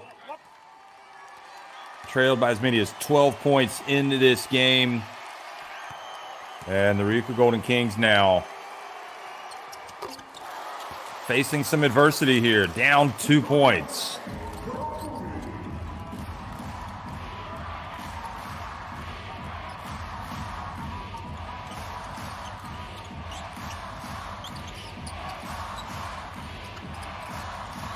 Mackey to Duncan.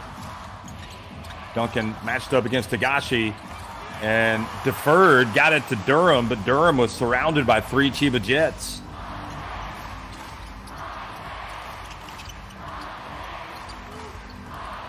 Tagashi wants to let it fly. He's feeling it. Guarded by Durham. He does put it up, and it rattles out. Great rebound from Duncan. Oh, no. Have they called a foul on Duncan? Yep, they've called another one. They may have just picked up I don't know. Maybe something was said there that I don't think the official liked, but... Third foul on Duncan. He must have pushed off.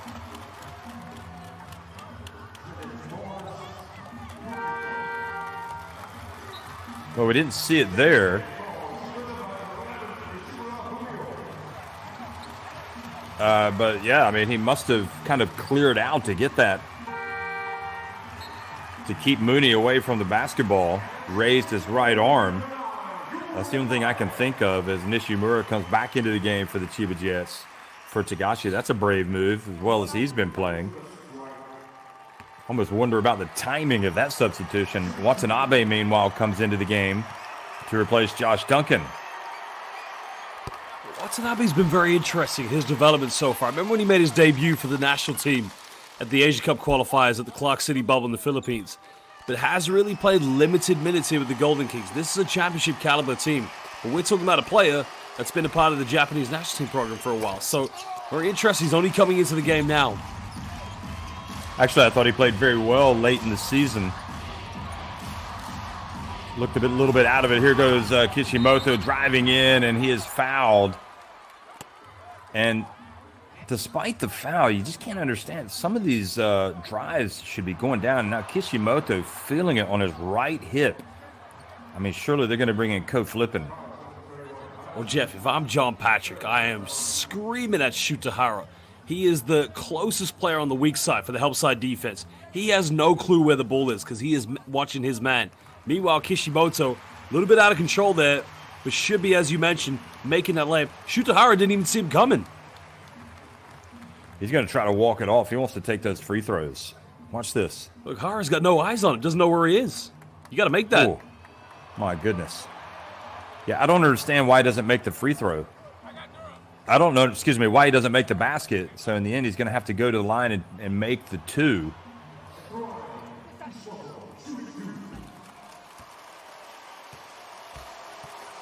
Maybe he will come out eventually for Flippin.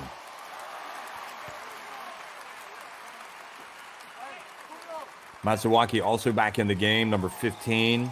Had a couple of threes in the first half. Vic Law's going to come back in for the Chiba Jets. And Kishimoto makes both. So let's see if he comes out with Flippin.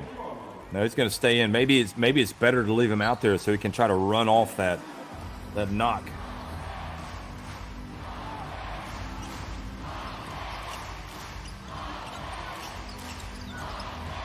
Oh boy, Nishimura was open there, but Vic Law couldn't get him the basketball. Tough assignment. Smith to Nishimura, over to Law. Wide open, Sato! And what a break for the Golden Kings. Watanabe came out, didn't really bother the shot, and Sato just missed an open one. That's a much better offense there by the Chiba Jets, getting everybody involved in, getting a wide open look. But Takuma Sato, the ultimate role player, but not really renowned for his perimeter shooting. So now it'll be interesting to see how the Golden Kings respond to Kishimoto coming out. Can they retake the lead on this offense? Well, I like this. He has to come out because he's hurt, but also Flippin, I think defensively right now can really make a difference. And with Flippin, he doesn't want to settle for the jumpers, so you have to cut off his drives to the basket. But Flippin picking up the dribble early. Durham spins. Goes right at Smith. Boy, he was not going to be denied there, was he? Oh, too big, too strong, just too good. Again, feed it to him in the low block. That's a mismatch.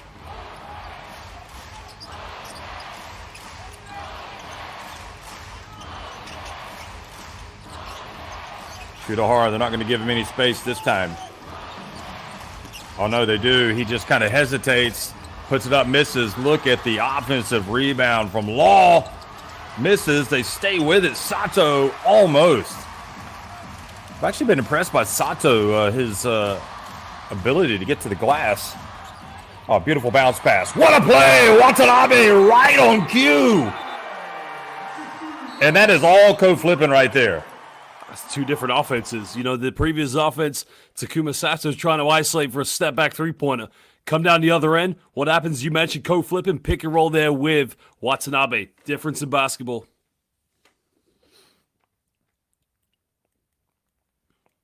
54-51, Ryukyu Golden Kings. We talked about the depth of the Chiba Jets, but his two guys coming off the bench right here for the Ryukyu Golden Kings, making a huge play. And you also have to remember, again, Tom Hovass in the crowd watching this game. That must have raised his eyebrows with both of these guys. Lots of options for Japan, and Watanabe's got a bright future.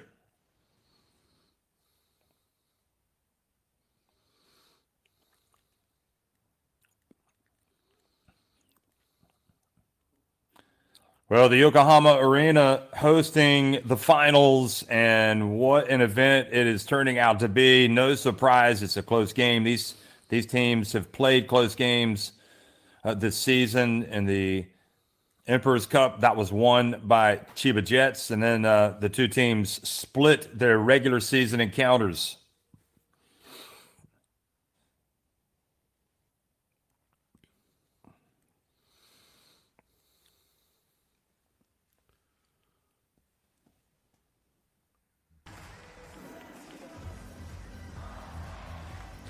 So Tagashi back in the game, and that is the result of that timeout.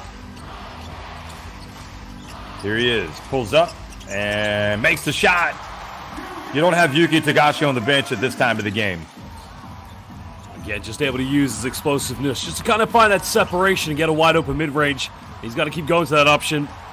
Great defense from Agaya. He's going to force the turnover. Unbelievable defense from Agaya.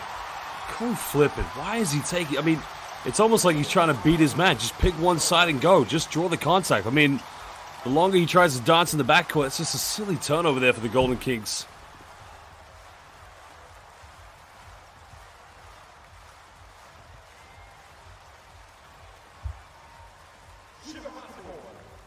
Sato Ogawa doing some work.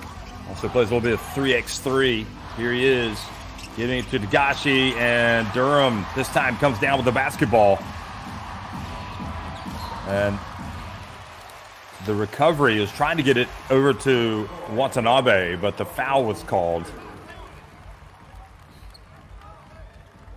Boy, how about Sato Ogawa, the season he's had? 21 years of age, and identified by John Patrick as a player that could really help him. It's been exciting watching his development. The Co's going to be wide open here. He's going to have to take the shot if he gets it. Great defense from Law. And Ogawa drives in. Great hustle, Watanabe, and he saves it inbounds to Maki. Oh, co-flipping fouled by Tagashi, who's going to help him up. His former Chiba Jets teammate. Jeff, I'm sensing a little bit of tension right now between co-flipping and Alan Durham, because they did have that kind of awkward altercation in the first quarter. And that play, Durham could have got the ball to Flippin, who was wide open, but instead went for the really tough pass to Watanabe. These guys need to work out together if they're going to get open shots. I mean, they can't have any issues right now.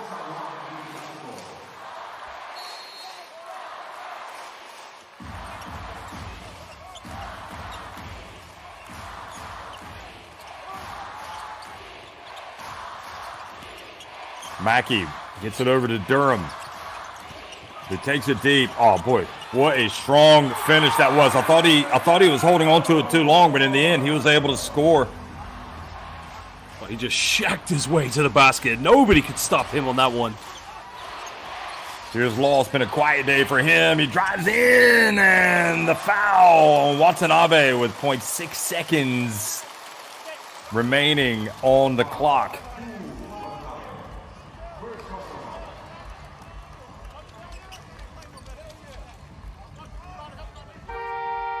Yeah, just got him with the right arm as he went up, the contact.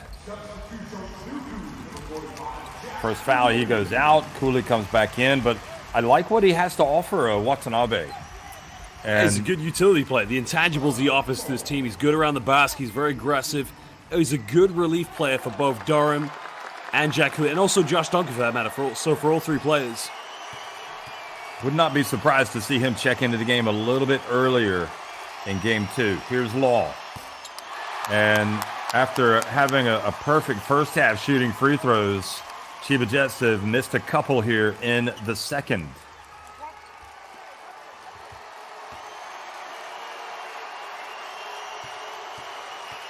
Now 17 to 20, in fact. 18 to 21.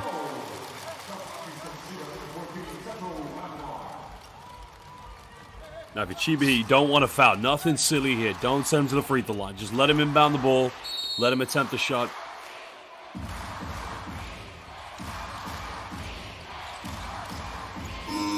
And Cooley putting it up. He had the option of co-flipping and did not pass it to him. The better shot was at midcourt. At the end of 3 quarters, RYUKYU Golden Kings, they trail, but they battle back to lead it now, 56 to 54.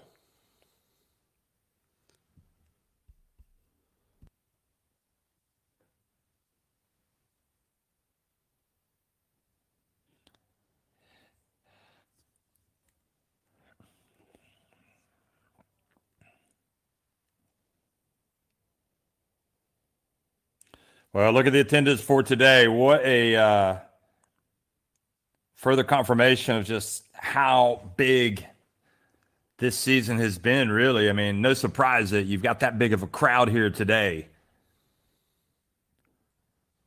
More than 11,400, and it is rocking and rolling in Yokohama right now. Oh, Jeff, I tell you, if you ever travel to Japan, you have to make sure you go to one of these games. Gerard Sol, who is the Spanish voice of the ACB, went to Japan in March, and he went to see the Kawasaki Brave Thunders, and he said, event-wise, it was just an unbelievable experience. Great atmosphere to go watch B.LEAGUE basketball.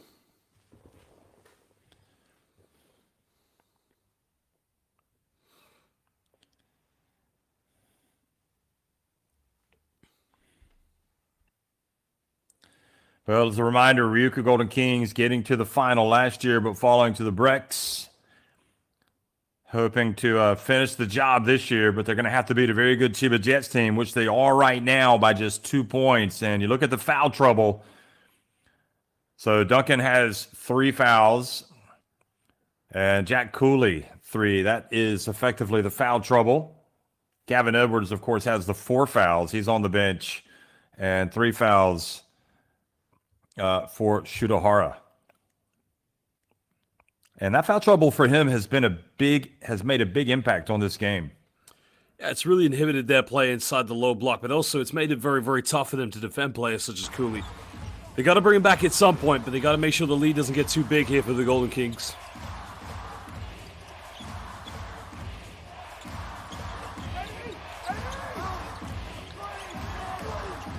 Co-flipping now with 8 on the shot clock to Durham. What a tough catch and finish, and they could have called the foul there. They didn't. Durham wanted it. Terrific finish, and the lead goes back to 4. Tagashi drives in and earns the foul with flipping. Whistled for the personal.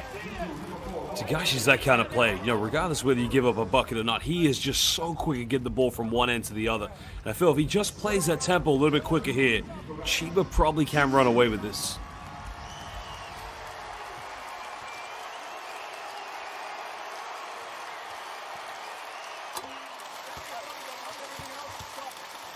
With Tagashi playing like every bit the MVP that he has effectively been for much of his career.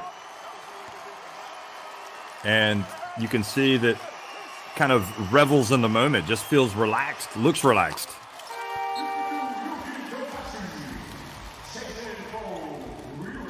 "23 points.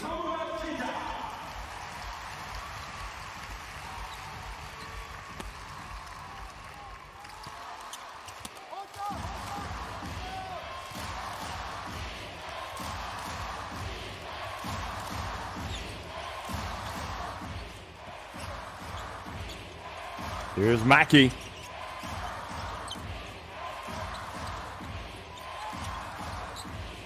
And the ball goes out of bounds, but a foul called on Mooney.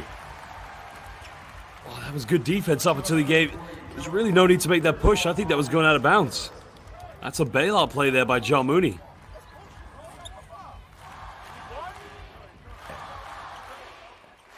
I just can't understand how they make that call, to be honest. I mean, where's the foul? I mean, unless they're going to call in the lock of the arms, but again, I felt maybe that was good defense, as you said. Yeah, there could have been a lock, and now the call goes against RYUKYU Golden Kings. Well, that was blatantly obvious. I mean, look, Imamura has to be intelligent in that play. If you're being smothered that much, you got to go back door, but you cannot just push off like that. Yeah, I think you really have to give Shooter credit for his defense. I mean, we think about his shot making, but he's not playing for John Patrick unless he can D up, and he does. Mooney. And gets it back. Fades. What a terrific shot from Mooney. Takes the bump. He still makes the shot. 19 points for Mooney. Heck of a game. Maki. Oh, what a take from Maki. Almost made it. And here's Tagashi. Look out. Yuki time. He is probing. You know he wants to take it. Law. It's been a quiet day. Law still can't get it to drop. And Cooley comes up with the rebound. Well, I don't know about you, but I guess with Law, he's such an important player, big player, and even on an off day, if he's that open, he's got to take the shot. But it has been hard work for him. He's 2 for 8 from the floor. Well, the same goes to the Golden King players in the backcourt, because there's been a couple of times where they're running off these ball screens, and the Chiba Jets defense know they want to throw it down low to the big players, but they can't be indecisive. If you're open, you got to take the shot. Imamura passes to the corner. The three-point shot is good. How big is that going to be? How about Maki? Almost made that terrific drive. This time he makes no mistake. Tagashi able to stay on his feet. Looked like he tripped up on Maki. Here's Maki. And Law does the smart thing and puts it on the deck and gets to the basket. You know, you're struggling with your shot. Go to the hole. Get to the rim. And Durham can't overhelp on that one, because if he comes over the double team, Moody's going to be wide open. If you're the Jets, keep getting those switches on defense. Get Vic Law, as you mentioned, the ball, and get to the paint.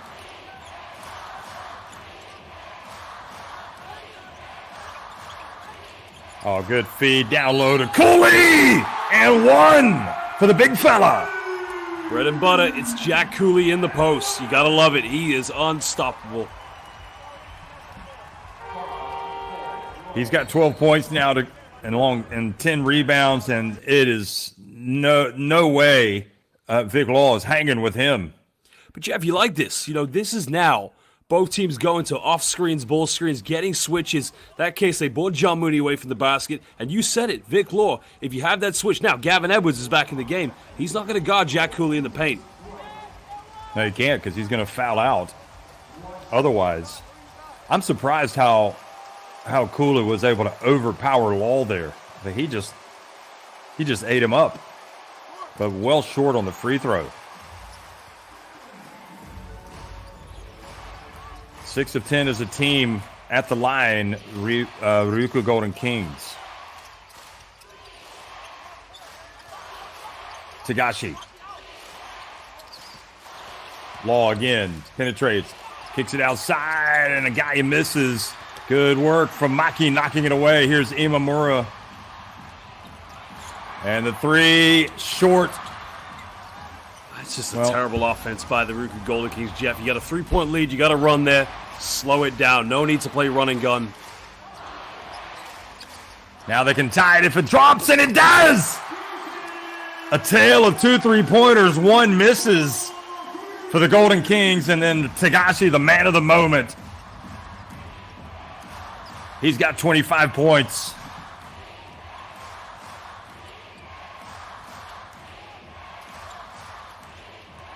Imamura with the left hand. Mooney. Another rebound. He's got a double-double. 19 points, 10 rebounds. Offensive foul. That's number 5. Wow. Edwards, what are you doing? You're in foul trouble. You've got to know the situation. Boy, he has had so many fouls that just, you want him picking up his fouls if he's blocking a shot or if he's rebounding.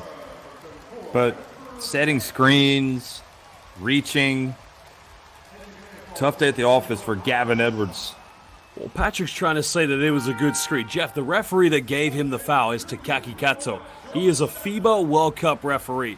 No doubt in my mind he's got this call right, but I still want to see the replay of this. How much of a moving screen was this from Gavin Edwards?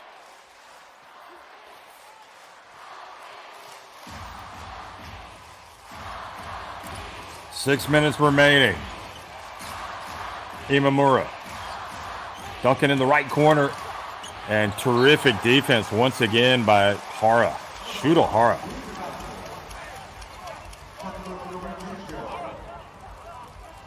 Man. And actually got some help from Mooney from the side.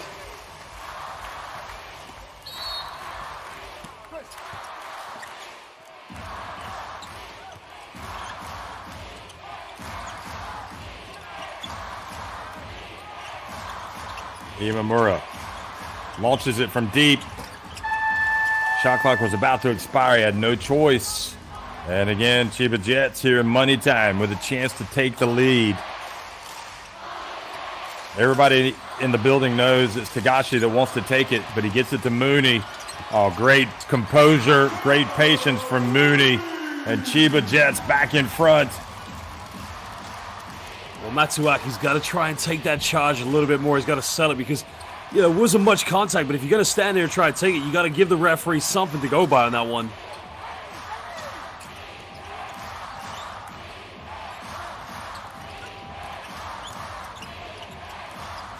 What does Diokitani want? Duncan puts on the deck. Dangerous play. He's able to make it. Oh, right at the end of the shot clock. Well, Jeff, I thought it was very strange when he set the original Bulls screen that he popped out because he had the mismatch. When he got the ball in the paint, he had that switch on the screen. So, Golden Kings, a couple of offenses we've seen here. They play some good basketball, but then they just take some very poor shots. This is a prayer, no doubt, but they get the switch on defense. This is what the Golden Kings want.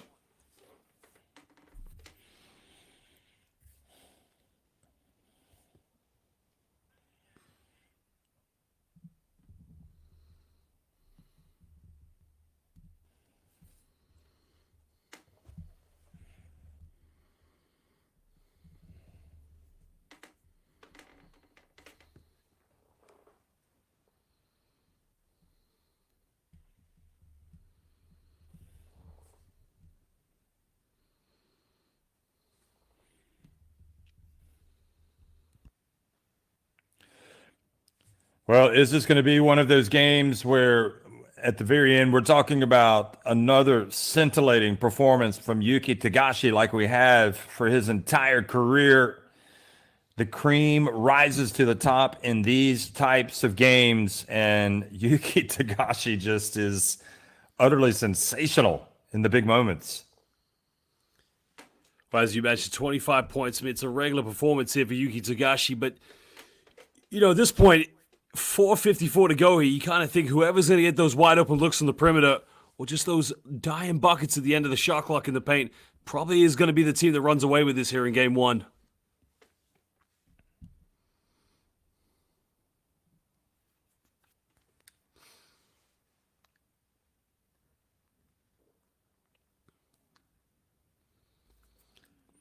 Kishimoto out of the game. Remember, he had that nasty fall. His right hip. So Maki in the game, guarding Tagashi. Smith drives in, misses the layup. Well, that was about as good a defense as you could have had from Matsuwaki. And a few times today, Chris Smith has not made shots on his drives. Well, Jeff, good thing for the Golden Kings. They draw one more foul than being the penalty. They've also got 2 more fouls to give here, so a little bit of momentum for here in the fourth. There you go, free throw line. So Ogawa, the 21-year-old, picks up the foul. 4.7 seconds remaining. John Patrick claiming it wasn't a foul. Here's Daikatani telling the referee, don't you worry, that was a good call. And Cooley at the line, where he's hoping to coolly make some free throws, and he does not. So that's his second free throw miss of the day. He's now 4 of 6. And they're always harder to make at this time of the game. But Jeff, as well, he looked exhausted by the end of the third quarter because, he is the banger. He's the guy fighting with everybody, trying to secure every rebound. The fact he's able to step up and make one is just enough there for the Golden Kings. So the pressure back on Chiba Jets.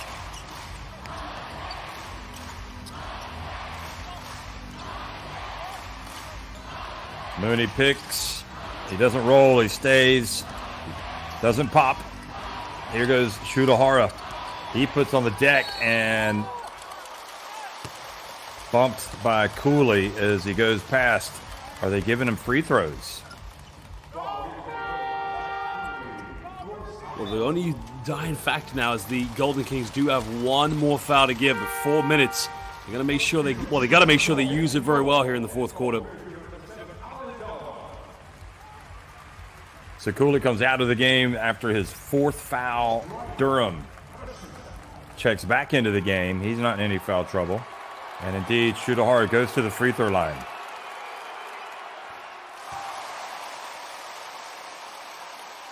It's interesting with Shudahara. Very good perimeter shooter. Elevates very high up there. It's a jump shot from the perimeter. Look how he really does not use any legs or any sort of knees when he shoots a free throw. Very static.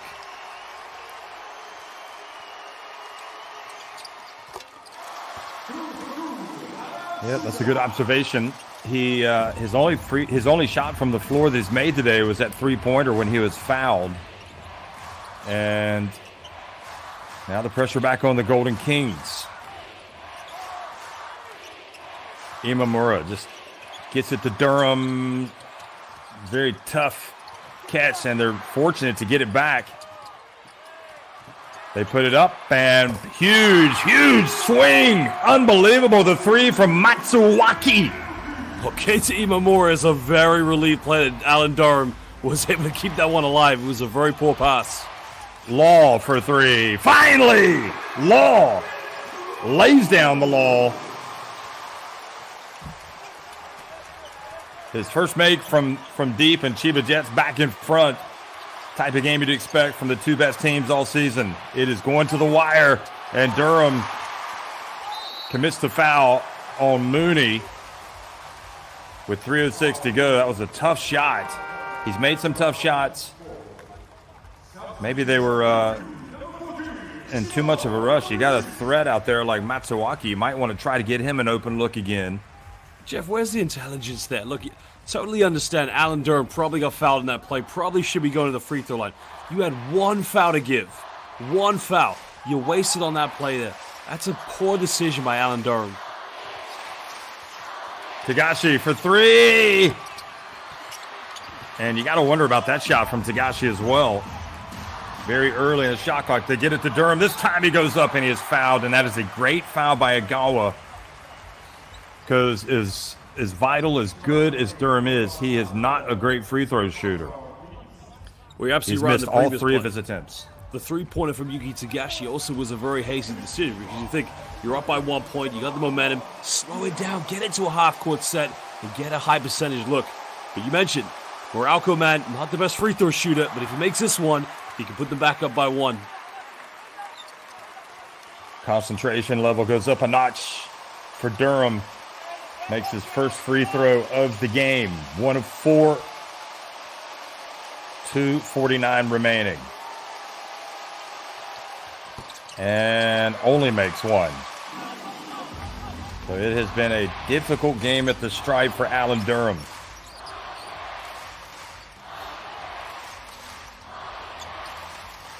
Laws just hit a three. Suddenly, a little too much dribbling there with Duncan right in his grill. He's able to pick it up. Agawa, no interest in shooting, gets it to Tagashi, a full meter behind the arc, and he misses, but the long rebound corralled by Law, who goes in and misses. They stay with it. Unbelievable effort from Law. Look at that, but not able to save it and keep it in bounds or to get it to Tagashi. Well, that's just effort right there. You gotta help him up if you're the Golden Kings. Well, I think they were very unlucky not to make that shot there, but I mean, look. Good job by Imamura. They're just coming over to try and put Vic Law off, kind of putting it in the hands of Yuki Tagashi. And now the Golden Kings have a chance to retake the lead.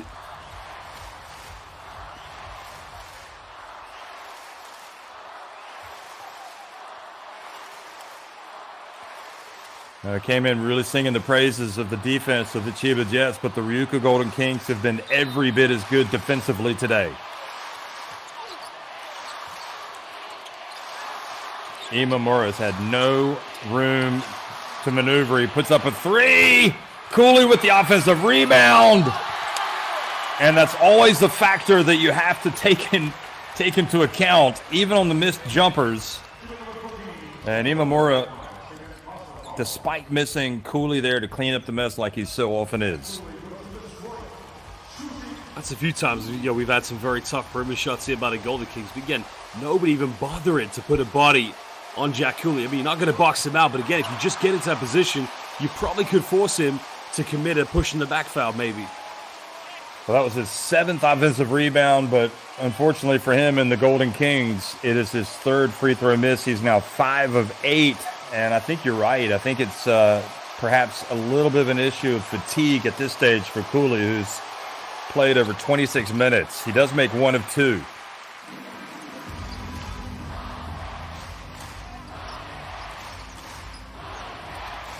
Two minutes remaining.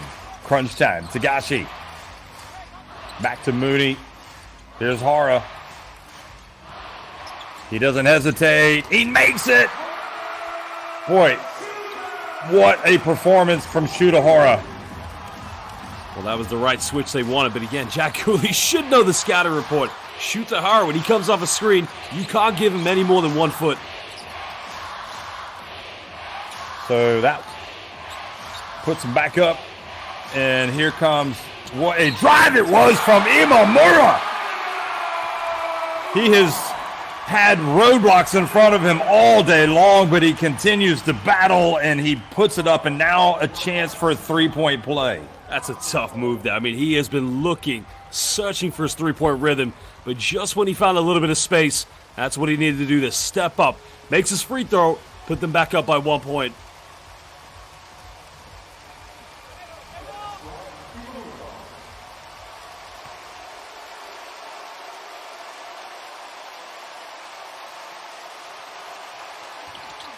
And he doesn't miss, and the lead is back to 1. Boy, the emotions, the roller coaster for both of these sets of fans.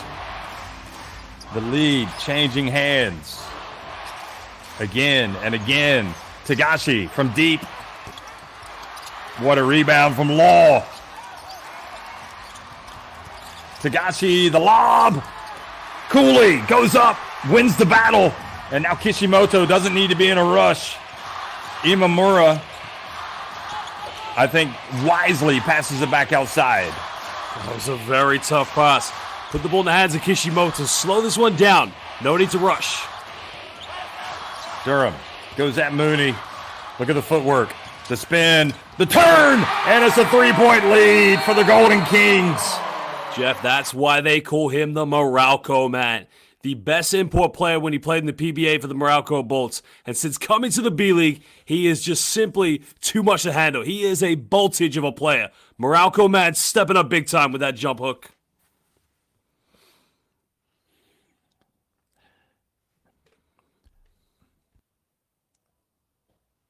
Here it is again, Durham. And remember, it was because they didn't rush up a shot. They got it to him, and he is attacking probably the best defender, low post defender in this game. Certainly the most important right now with Gavin Edwards having fouled out. And Mooney just couldn't do anything with it. You know, my worry for the Chiba Jets in the next coming offense, they're going to rush another three-pointer. There's no need to try and tie this game up right away. Get the best look you can get on the floor, whether it's in the paint with John Mooney, whether it's on the perimeter, but do it collectively. Work together, use your 24, and then try to get a stop down the other end.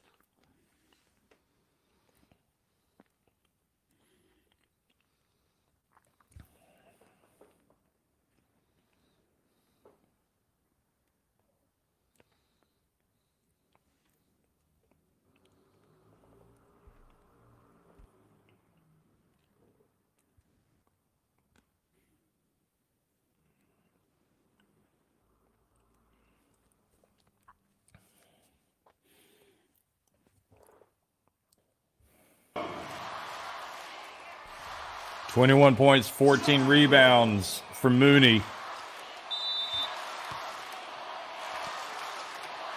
Now who's going to take the big shot? 45 seconds remaining. And Law is going to go in. He is fouled before. So 2 free throws coming for Law. Well, that's how Cooley he's fouled out. Yeah.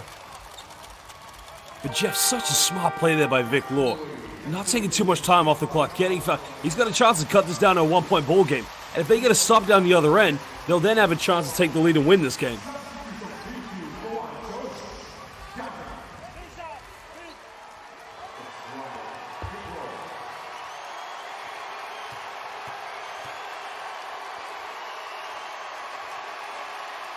Boy, huge pressure free throws. And Law makes the first.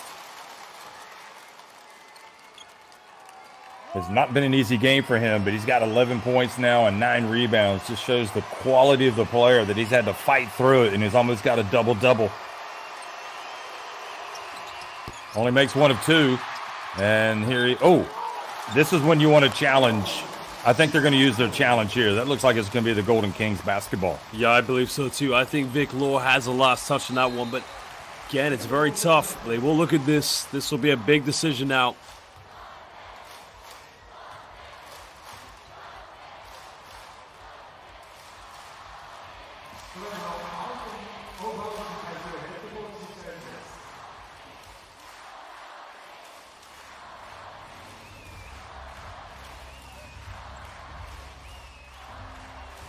There he is right there. You can see he's swiping. Oh, no. I don't know. Yeah, maybe that comes off Kishimoto. I think it's going to stay at this end.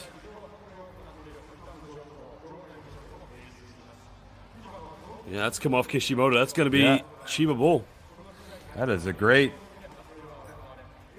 That's a great call by the referee, because it looked clearly to me in live action like it went off of Law.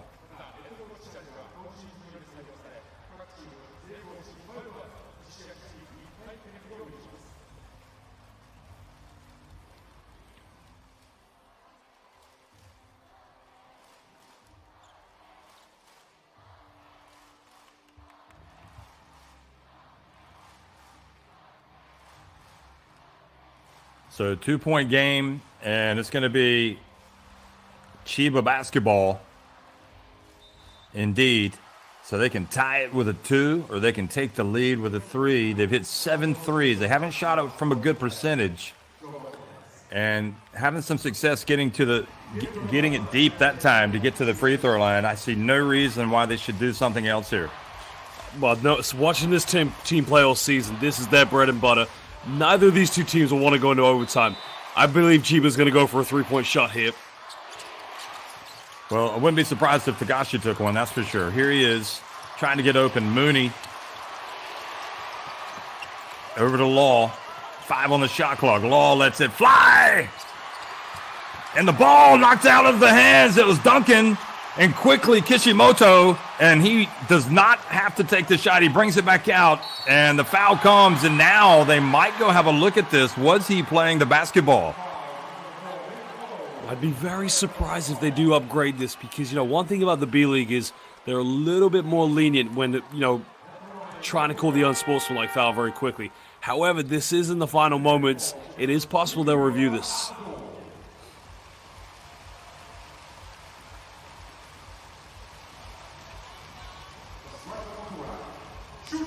Remember, this Chiba Jets team won the Emperor's Cup by beating RYUKYU Golden Kings in the final. They split their 2 regular season encounters.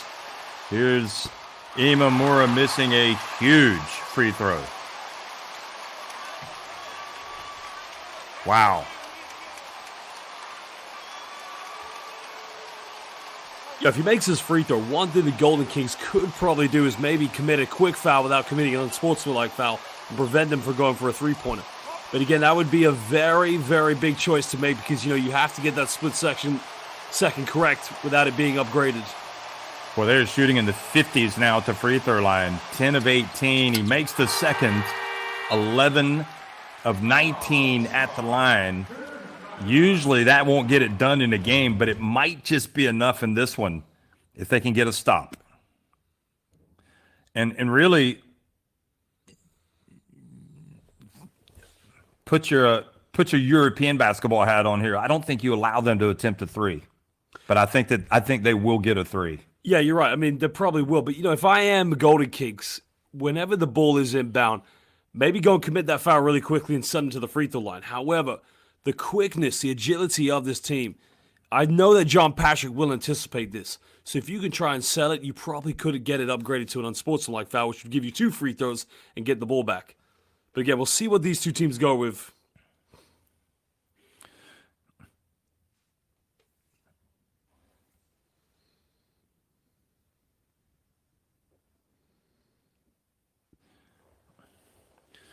Well, you'd definitely rather be in the position of the Golden Kings right now with a 3-point lead. But if any team can come through in this situation, it's the Chiba Jets, especially with Tagashi on the court and especially with Shutahara. 2 guys that can make big shots. We know he's going to put every player on the floor a 3-point shooter. The question is how they try and create that shot. For me personally, you got to put the ball in the hands of Togashi. Make him run off a ball screen. Have Takuma Sato maybe in one corner, have Shutahara in the other, but spread everybody out, make everybody available. And don't forget, you can have Mooney attempting the 3 as well. Law can hit it. And Agawa is probably the least likely to attempt it. So Law has it. He puts it up from deep, a full meter behind the arc. Are you kidding me? Are you kidding me? And Patrick wanted the foul on the shot. And boy, did they choose the right man. Wow, Jeff, that's incredible. That's a step back, hand in his face. I don't think it gets any better than that. Either we're going into overtime or the Golden Kings are going to muster up one last chance. Well, I've touched on this before, but it hasn't been an easy game for Law, but yet he continues to play, and look at his numbers now. He is just – that was Watanabe that had the – I mean, there's no foul on this play. Let's just say that at the beginning. Well, Watanabe does the right thing. He end. Jumps across him. Just tries to put him off. Doesn't make any contact. I think you're right there. No foul whatsoever.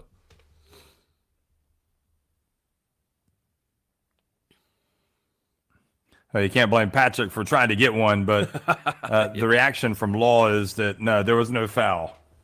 And his numbers off the charts. I mean, what can you say about Law? 14 points now, 9 rebounds. And I suppose they give him that shot rather than Tagashi because do they think he's going to be able to get it off? Well, here's an interesting offense now for the Golden Kings. This is what I would run. Put the ball in the hands of Imamura, run a ball screen with either Josh Duncan or with the Morocco man. Come off that ball screen, get the ball to them in the paint. Don't give it to them outside the paint because they don't have the foot speed to deal with the defense of a Vic Law or a John Mooney right now. Get it in the paint, pump fake, get them up in the air, and get to the free throw line for the final shot. So remember, Edwards has fouled out already for the Chiba Jets, and Tagashi's out of the game, and Cooley has fouled out. So Kishimoto gets it to Durham. The whiff of overtime is in the air if Chiba can get a stop. Here goes Durham. Great defense. They get the shot up right at the end, and indeed, we've got overtime. Free basketball. Jeff, what a poor offense. Alan Durham has struggled to beat all of his defenders off the dribble. Where has he been most effective? When he gets the ball either back to the basket or in the paint. I mean, it's just a poor execution from Daiyokatani's players.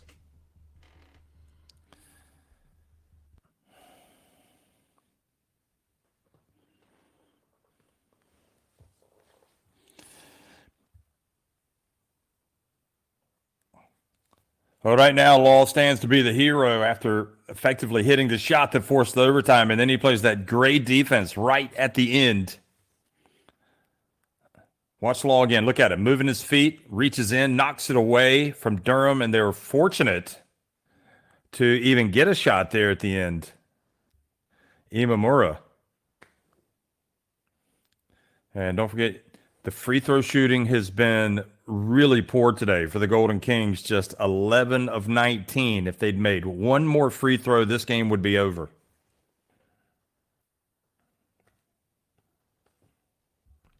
Well, the very tough part here for the Golden Kings is the fact they don't have Jack Cooley. So, for them, that's going to be the absence of not getting their offensive rebound, their enforcer there, but also their solid insurance policy for their rim protection. So overtime in game one of the B-League Finals between these two great teams.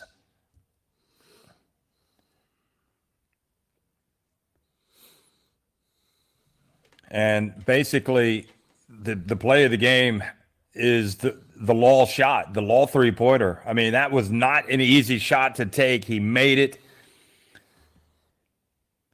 And whereas they got the shot that they wanted, at the other end, as you alluded to, just very poor execution for the RYUKYU Golden Kings when you have that last shot. Well, you notice when Kishimoto's come back in, he's trying to avoid playing the point guard role. Imamura needs to be in that position. Just slow it down, get into a half-court pick-and-roll sequence with either Josh Duncan or with the Morocco man.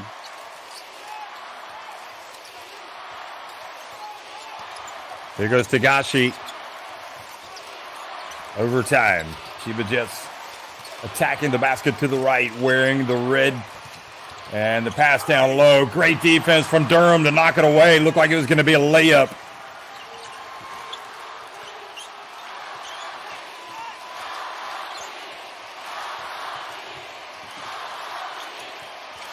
Imamura to Durham. He's got Hara on his backside. He passes it back outside to Kishimoto. No look pass. Imamura, it looks good. Oh, and he's fouled attempting the three.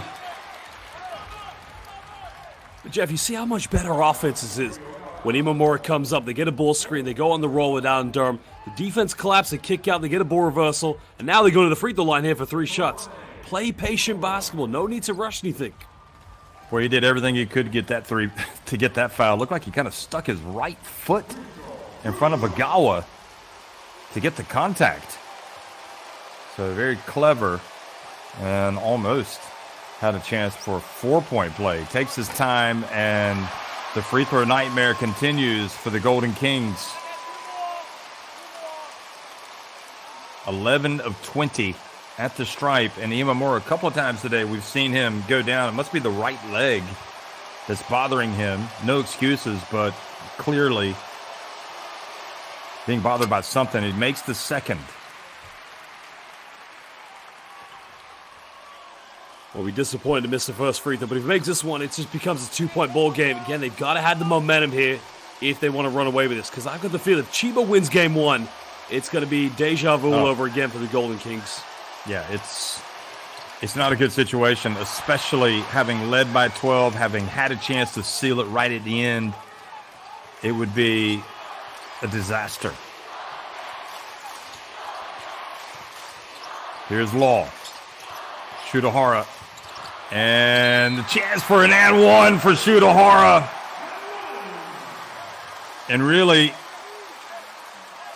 how many times in a game like this do you go back and say the free throw shooting has been definitive? And it was a swipe down from Matsuwaki that got him the foul called. But it really is. It's as simple as that. I mean, they played so well today. But where they have let themselves down has been at the free throw line. The Golden Kings now just 12 of 22. Imamura just made 1 of 3. And here's Shutahara. And he does convert the opportunity. And now Chiba Jets go up by 2. That is incredible. An incredible turnaround. Chiba just need to identify who Matsuwaki's got. He is the weak link on defense. Whoever he's got in, just go at him.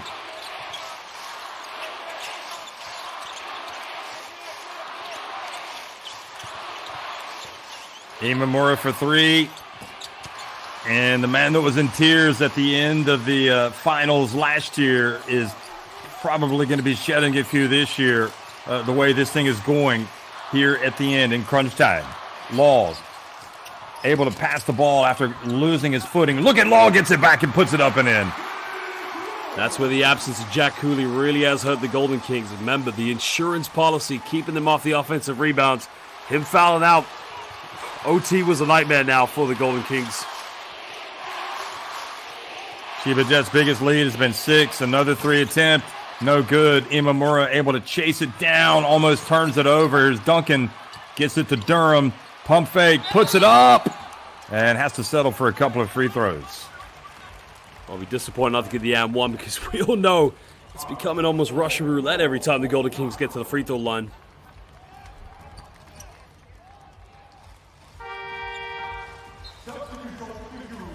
Durham is just 1 of 5 at the free throw line today.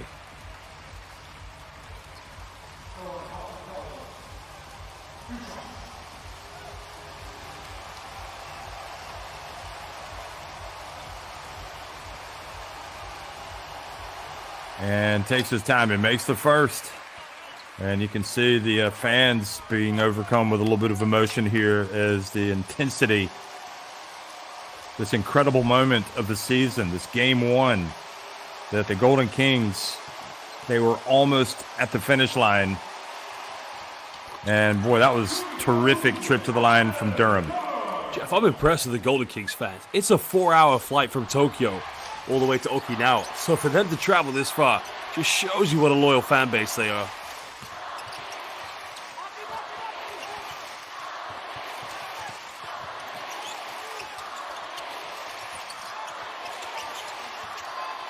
Shutahara fades, and look at this, new life for the Golden Kings, and it all started with the Durham free throws. But Jeff, poor offense from Chiba Jets. Vic Lowe had the mismatch as Shutahara decided to isolate for the tough shot.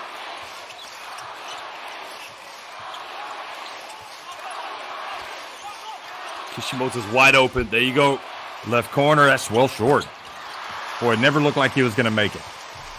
Nonetheless, good shot, but maybe the injuries hurt him, but they got to go for whatever's wide open. Yeah, I think Maki had an opportunity, but he passed it up. Now Tagashi. Duncan guarding Tagashi, and great defense from Duncan. The hustle from Tagashi, and again gives the Golden Kings an opportunity. It was Agawa rather that hustled in there and knocked it out of him. Well, Golden Kings have to anticipate that the Chiba Jets are going to try and clog the lane. Somebody's going to be wide open on the perimeter here. They got to try and make sure they get a wide open look if they are going to go for a three-pointer. But again, throw the ball down low, make the defense collapse. Okay, Durham has it. Can he get it to Duncan perhaps? Maki's wide open. He can knock down the three, but instead Durham goes up and he ties it. Morocco man does it again, Jeff. The Morocco man, Alan Durham, single-handedly keeping the Golden Kings in this game.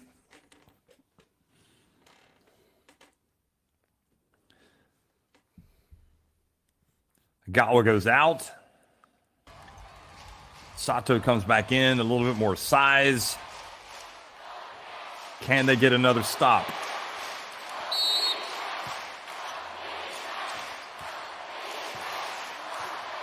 overtime in game 1. Here's Law. Goes right at Durham. And Durham. And wow. And this time it's going to go. And might they appeal this one? They still got a coach's challenge. Yeah, they're going to review this. I think Patrick has called it.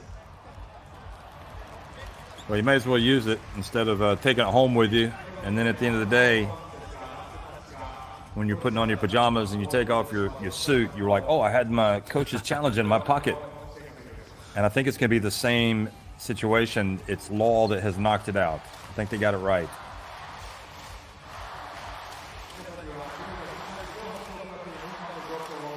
It has to be definitive to overturn it or to change it.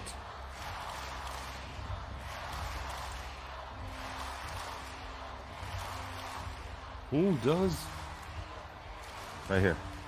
Oh, yep, you're right. Yep, that comes off of Law. I mean, you can see the Durham's also touching it, but I don't know if there's enough to suggest that he touched it last.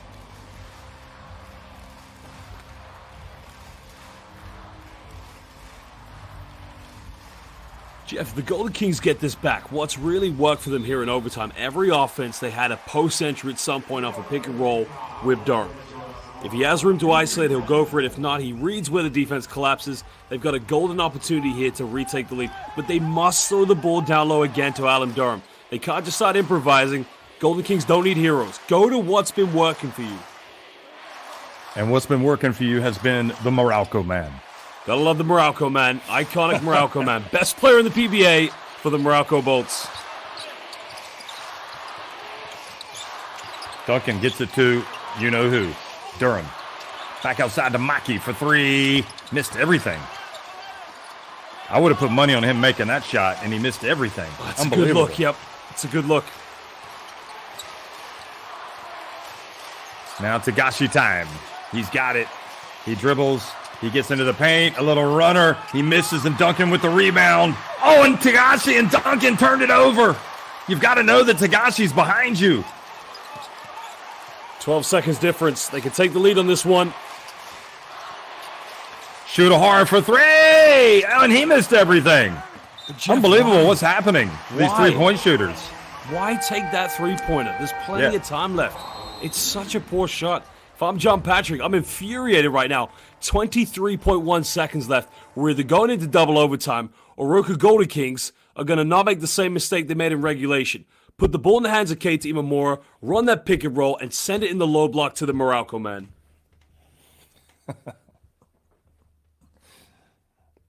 Chop Reyes liked that one too. He told me he liked that one. He just wish we called him the TNT Tropangiga man though. Chop Reyes, the Philippines national team coach as well.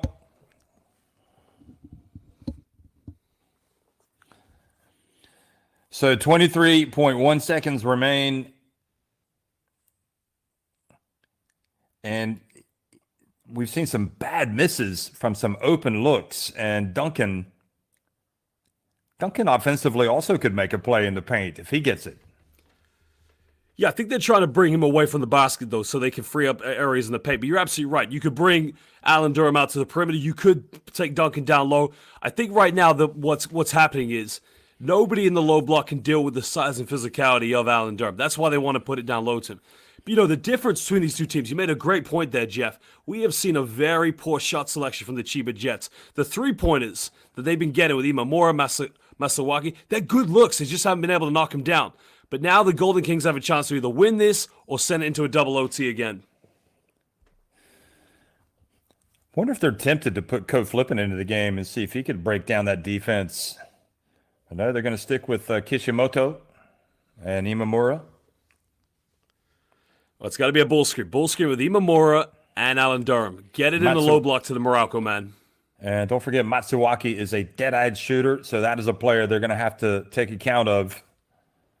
The Chiba Jets, and it's Tagashi that's guarding him. So Kishimoto, Sato with his arms spread like he's a hawk, hands it off to Imamura.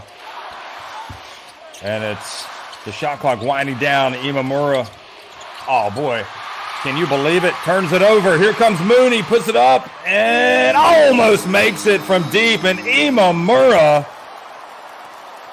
the execution twice now, right down the stretch for the Golden Kings, has let them down. We've got double overtime in Yokohama. Jeff, I can't understand that play one bit. You know, Kishimoto's come back in this game, and he's been favored an injury in the hip. Imamura's been the architect, the floor general. Why go away from what's working with you? Set that ball screen, dribble to the side, and just throw it down the low post. In the end, they turn it over. You got to go what's been working for you, Jeff. Otherwise, you start improvising. It's a poor pass here.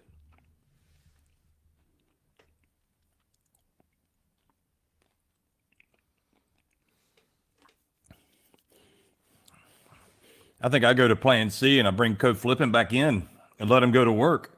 He's kind of like a lot of these guys have logged a lot of minutes. They're not quite as effective. Kishimoto is clearly hobbled from his fall.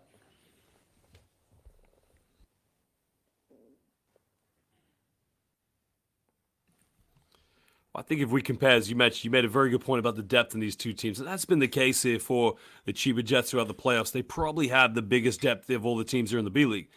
But, you know, if they just start to play a little bit more intelligent basketball, use their basketball IQ, they could win this game easily. But if it's going to become Wild Wild West, let's start to isolate, take any three-pointer we get. At that point, you're just giving the Golden Kings a chance to stay in this game.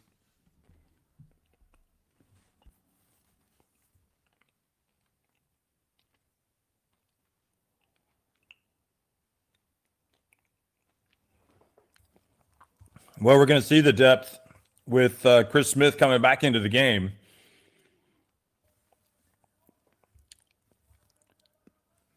And for the Golden Kings, well, Jack Cooley, all he can do is watch. He's fouled out. Just like that man right there, Gavin Edwards.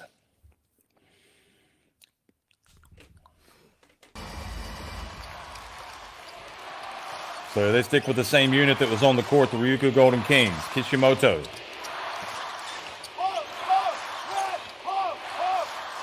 Well, Imamura's wide open. Yep, on the wing. Here he is. He puts it up, high arcing shot off the front of the iron. Duncan, great job batting it back out to the perimeter, a new 14. Kishimoto, a little runner.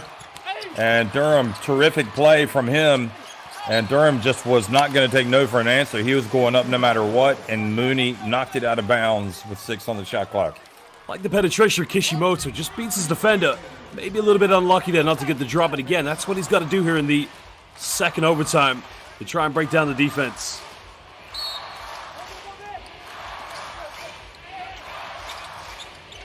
They get it to the corner, Imamura, and this time makes the three.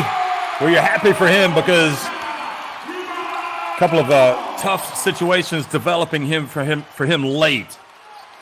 So the go-ahead three-pointer. Smith, can he get it right back? No, he cannot. But again, another offensive rebound brought in by Sato. And Duncan knocks it away, but then Tagashi comes up with it, a little teardrop. And what a play. Imamura comes in. Oh, he can't stand up. That's traveling. I just wonder that's if exactly what Mooney is saying. I think he had one leg on the ground. I'm just wondering. I have to see the replay, but I think you're right. But again, Jeff, the shot selection from the Jets. Smith just coming back into the game right off a ball screen. Yeah. Quick three-pointer. Tagashi, I don't have a problem with that shot. No. Let's have a look here. So he's down. Yeah, you're right. That's the travel. Unless they called the foul beforehand. If he goes down, you're not allowed to get up. Unless they call the foul on Mooney there from the reach from behind, which maybe is what they called. Yeah. You know, last trip to the free throw line, he had 3 free throws and he missed 2 of them. He could put them up by 5 points here. This will give them a little bit of a breathing space. So they called the foul on Chris Smith. Oh, wow. So probably a break there for the Golden Kings. But the bad news for them is they're back at the free throw line where they've had a horror show today. Although Durham did just make a couple of big ones. Imamura at the line where he's 3 of 6. And knocks it down. He just had the three-pointer. Now he makes the free throw.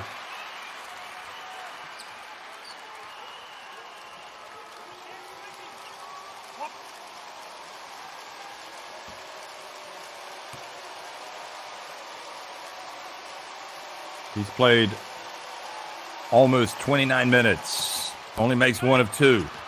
But they battle, and Mooney comes up with it. Now Smith. Will they attack the basket? Smith. No, they're going to get it to Hara for 3. He misses. But Smith with the offensive rebound. Oh, can you believe it? It doesn't go down. That ball took a trip around the rim. The basketball gods are definitely not on the side of the Chiba Jets after that one, Jeff. I mean, it's a poor shot again, but Chris Smith has got to make that one. Even more to Durham. He goes up. And a late whistle. And the foul on Smith.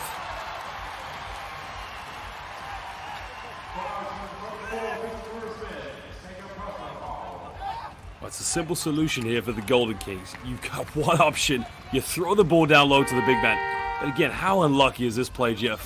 Wow. It went all the way around. 360 degrees.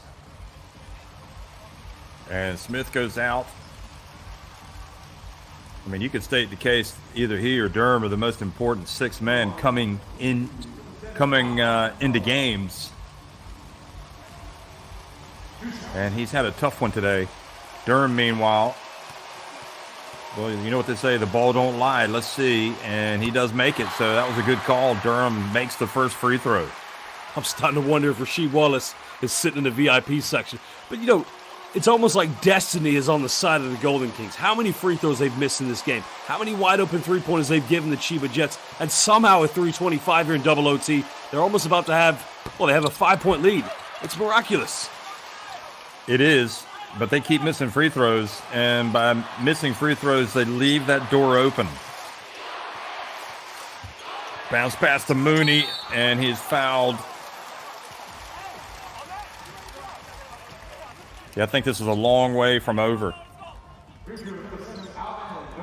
See, this kind of reminds me of the first round when they played the Dragonflies. Chiba were frustrated. They didn't get into the rhythm. They didn't make as many perimeter shots they would have liked to have done. And then they came out in game 2, and it was just an onslaught. They won by 30-plus points. Now, if Golden Kings do win this game, I can see something similar happening in game 2. Wow, rare miss at the line today for the Jets. Now 24 of 29.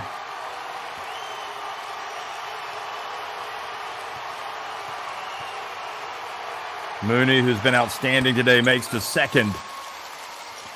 He's got 22 points and 18 rebounds.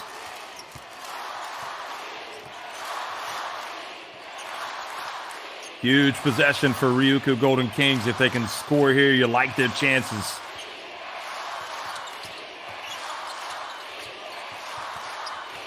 Kishimoto taking time off the clock, drives in, misses another layup. Unbelievable. He was right where he needed to be. He just missed it.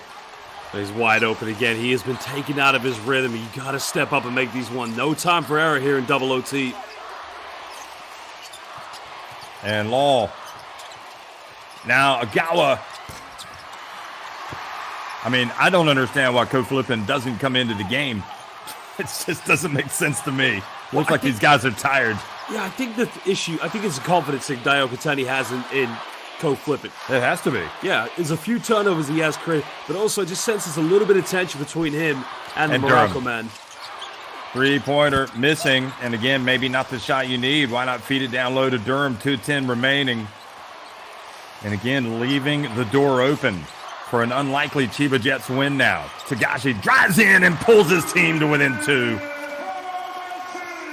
Well, they had an opportunity to go up by 6 or 7. They haven't taken it on a couple of trips down the court, and here they are now clinging to a 2-point lead.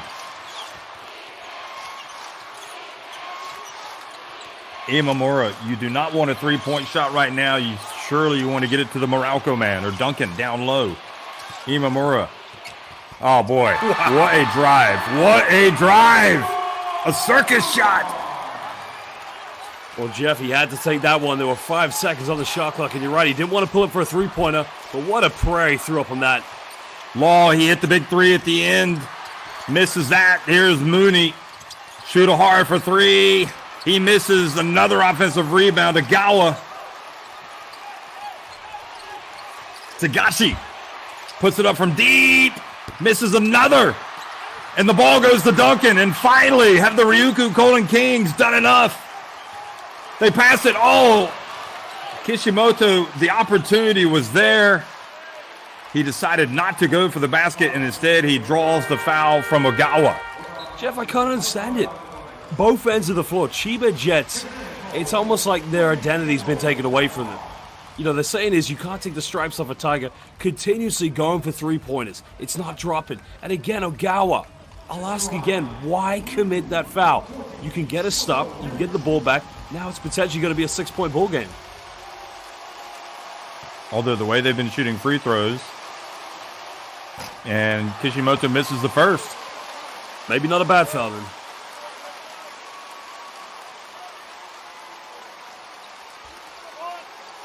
You feel for these fans, they're going to be emotionally spent by the end of this one.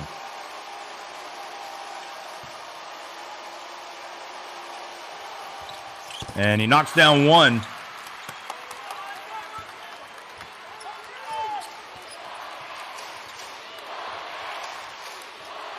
Again, Tagashi to Mooney, goes in for the dunk. And that was quite clever there by Imamura not to contest that one. He didn't want to make it a three-point play. Now it's a three-point lead. They got to be smart here. They get a bucket here. This game's over. 24 points for Mooney. Imamura guarded by Shutahara. Can't turn it over here at midcourt. That would be toxic. Here he is driving in. And there is, I don't know if that was a tap or if that was good from Imamura, but the basket counts. Mooney again drives in, and he is fouled by Durham, and he comes down hobbling like he's rolled his ankle. Patrick appeals for an unsportsmanlike because he already looked like he kind of left his feet, and he was bumped. I think the referee should look at this. Well, I'm amazed that John Mooney hasn't been teed up there. I mean, he's throwing the ball on the floor. He's shouting. I get he's frustrated, but I don't think there's anything. No, he just kind of, I think he stepped on his foot. Yeah. There's no way that should be upgraded. But one thing, John Mooney is a lucky man. The officials haven't teed him up right now. They, usually when they huddle up, they do go look at it, but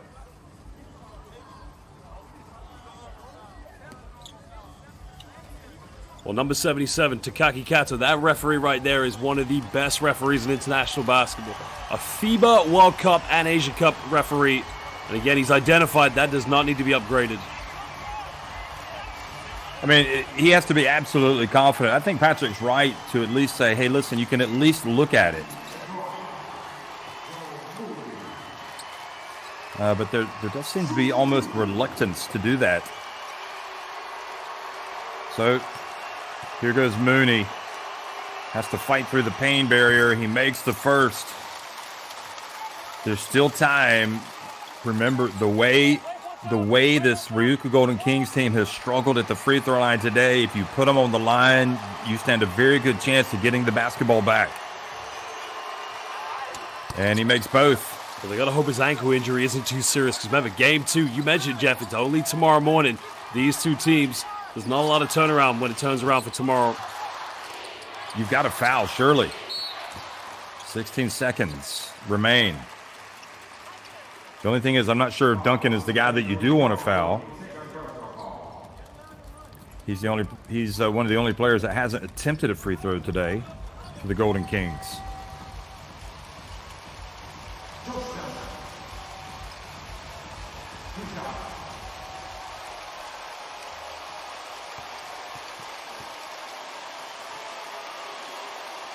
And takes his time and effectively makes it a two-possession game. Could always hit a three and get fouled for a 4-point play. But you'd have to think right now this Ryukyu Golden Kings team has 1 foot well, shall we say, has one win in the bag, especially after that. They're within touching distance of it, up 5, 16 seconds remains. Well, Tagashi's got to be quick. He's got to go for a three-pointer on this one. No time to waste. Got to go quick. Ooh. No, he doesn't. He puts it up. He gets the quick basket. And so, again, maybe they'll get a foul and hope for the best. Hope for some missed free throws. Ooh, they get it to Duncan. There's the man to foul. He is struggling from the free throw line. So, you're right, Jeff. 8.2. Morocco man misses both of these. Maybe Vic Law can be a hero one more time. Well, the good news for Durham is he made his last 2. The bad news is he's missed 5 of his 9 attempts. And Vic Law won't be a hero because he's just fouled out as well. So Smith comes back into the game, and Durham with a chance to ice it. And he makes the first. Well, they have made tough work of this, getting this today, the RYUKYU Golden Kings, but it looks like they are going to take a 1-game lead in this best-of-3 final.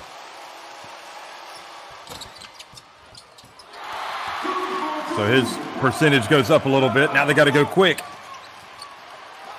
He's got to launch it. He puts it up. He's fouled while he takes it. That's 3 free throws. Duncan, what are you doing? You have literally just given them a chance if he makes all 3 free throws, or he could make the first 2, intentionally miss the third, and try to get the offensive rebound. I suppose your best bet is to make all 3 and then commit a quick foul. I was just about to say that, Jeff. He makes the first 2, tries to play a little bit of a gamble on the third one. Maybe it's possible, but again, the one thing I'm concerned about here is going to be John Mooney. Is he going to be healthy tomorrow? He's playing through the pain right now, but no doubt that ankle is going to swell up over the next 12 hours. It's definitely something you're going to have to monitor. So, yeah, I'm assuming they will, because also if he makes this, it's a 2-point game. Oh, he missed it on purpose. Yep. Did you see that? Yep. So they went for the other option. I didn't think that was the play, but what an opening game. Overtime twice, double OT, and the RYUKYU Golden Kings with Imamura making some dazzling plays. Right at the end, they win it 96-93 over the Chiba Jets. Game 2 tomorrow. Well, we thought it was all over when Jack Cooley fouled out, but I got to tell you right now, Alan Durham, and I know we have a lot of Filipino basketball fans watching, you know him as the Morocco man. He single-handedly, along with Katie Mamora, led the RYUKYU Golden Kings. As Jeff Taylor just said, one hand on the championship. But, Jeff, I got to tell you, tomorrow, for me, it's going to be like Game 2 against the Hiroshima Dragonflies. Chiba will come out guns blazing. Well, you look at the quarter-by-quarter scoring and the overtime scoring, and, you know, somehow, some way, the Golden Kings found a way. And it just felt like this game was going the way of the Chiba Jets late. And I think you've referred to it, Josh, the perhaps lack of smarts offensively. Yeah, very surprising. But, you know, maybe in my mind, it kind of felt like Game 1 against the Dragonflies. Maybe a little bit too much confidence coming into this, knowing that the road to the Triple Crown was on the way. You know, what Chiba played in this game was they tried to be heroes. Everybody tried to step up. And again, what they've got to realize going into Game 2 tomorrow, you got to do this together. The offense has got to free up and get open shots. It just can't be put the ball in the hands of Law, Smith, Togashi, and let's isolate. You have to play basketball together.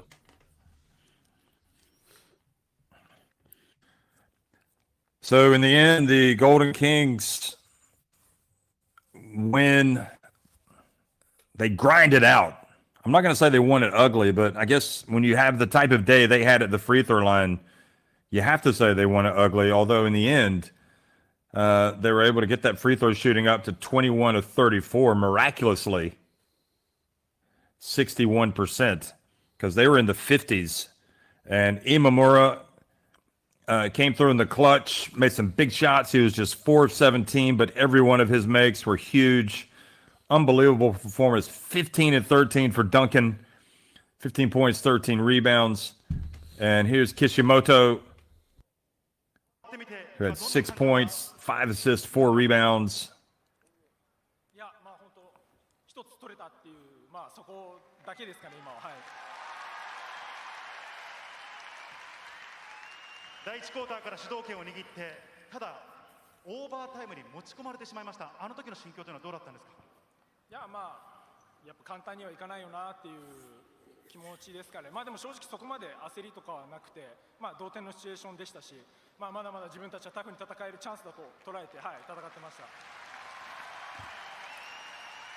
それにしても千葉ジェッツの粘りというのはどう感じましたか？いや、もう強かったというか、強いっていうことはもうみんな分かってたことなので、今日のゲームに関してやっぱ簡単じゃないってこともみんなそういうふうに認識していたので、それよりも本当に自分たちがどうあるべきかっていうところを、ダブルオーバータイムも言ったんですけど、試合通して表現できたかなと思います。はい。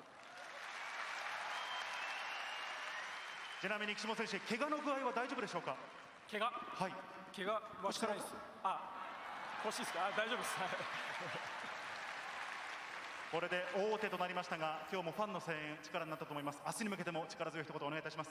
はい、本当に心強い応援が、本当にこういうシチュエーションになった時に本当に力になりました。明日も引き続き応援よろしくお願いします。ありがとうございました。岸本隆一選手でした。ありがとうございます。さあ続いてダブルオーバータイムで圧巻のプレーを見せました今村圭太選手です。So Kishimoto is saying, so happy to get the first win. It won't be easy, but we thought that to be the best, and we did the best play through the game. They did their best. Thanks to everybody for all the support.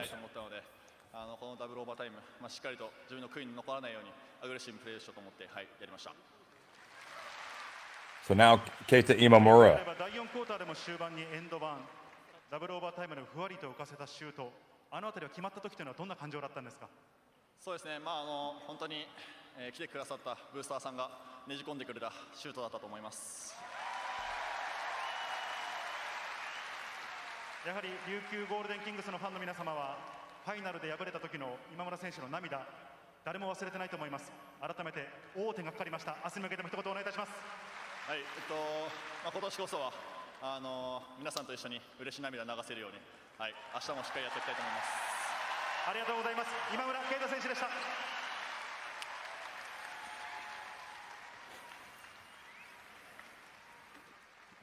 では続いてアレン・ダーラム選手です。今日は琉球のプレイヤーの中では最も長い38分33秒に出ました。Imamura said, その中で今日は26得点、13リバウンド、ゴール下戦い続けましたね。Imamura talking about trying to make strong plays, and they're going to be doing their best tomorrow to try to win this.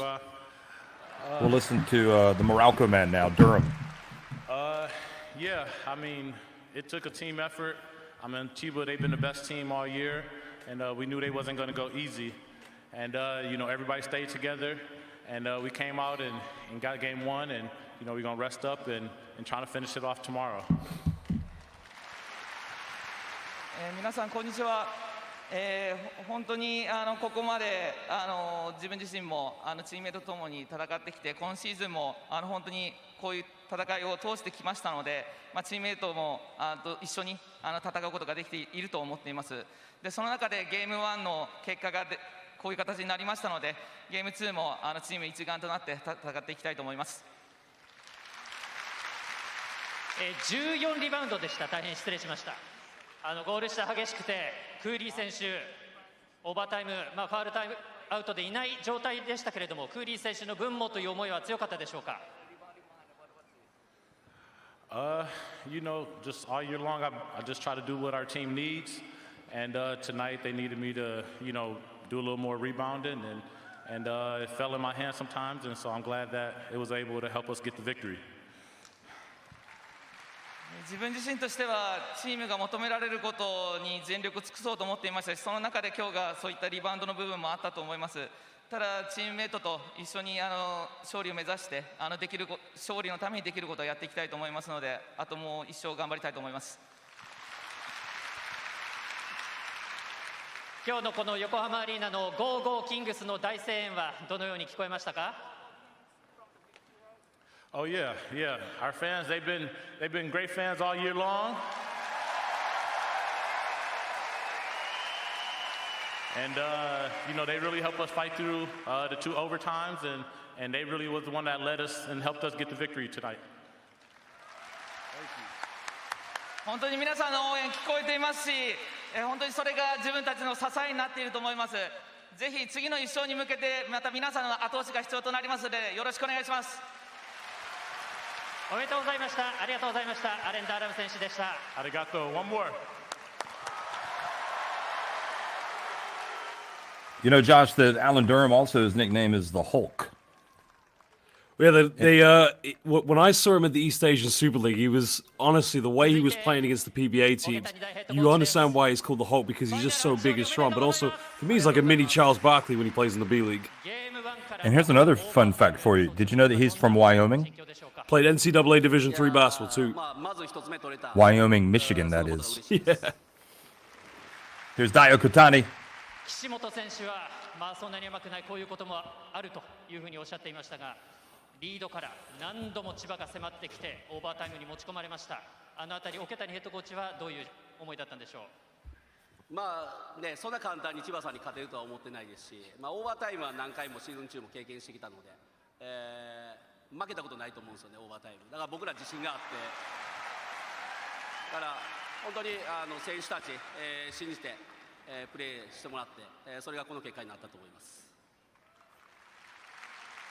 琉球らしいゴール下リバウンドの激しさ出たと思います。一番今日のゲームで良かったところはどんなところでしょうか？一番ですか？いや、もうチーム一丸となって戦ったところ、もうそれに尽きると思います。明日はさらに多くのファンがこの横浜アリーナに訪れると予想されています。明日のゲーム2に向けて最後にお願いします。琉球ファンの皆さん、この横浜アリーナ、沖縄アリーナにしてください。よろしくお願いします。おめでとうございました。勝利インタビュー以上です。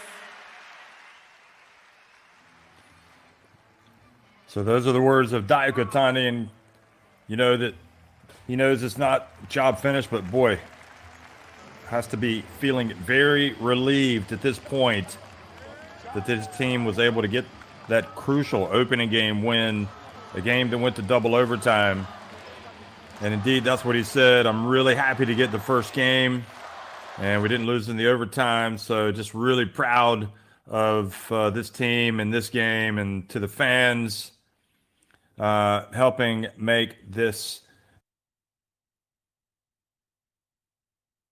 Okinawa Arena, which of course is where they play. So here we go. RYUKYU Golden Kings taking the victory lap, but they might want to head to the changing room as quickly as possible, get back to the hotel, get some food, relax, maybe watch some cartoons, and then get ready to anticipate what's going to happen tomorrow. Much tougher 24 hours, or shall we say 17 hours coming up for the Chiba Jets. Who are going to have to try to claw back this 0-1 deficit. Yeah, I'm still slightly concerned for the Chiba Jets, though, because John Mooney, he definitely rolled his ankle. And those kind of rolls, they take a few days, even maybe a week or so to recover. Hopefully he's okay tomorrow. And if he is going to be okay, I don't think he's going to be 100%. It's a short turnaround until we get to game 2.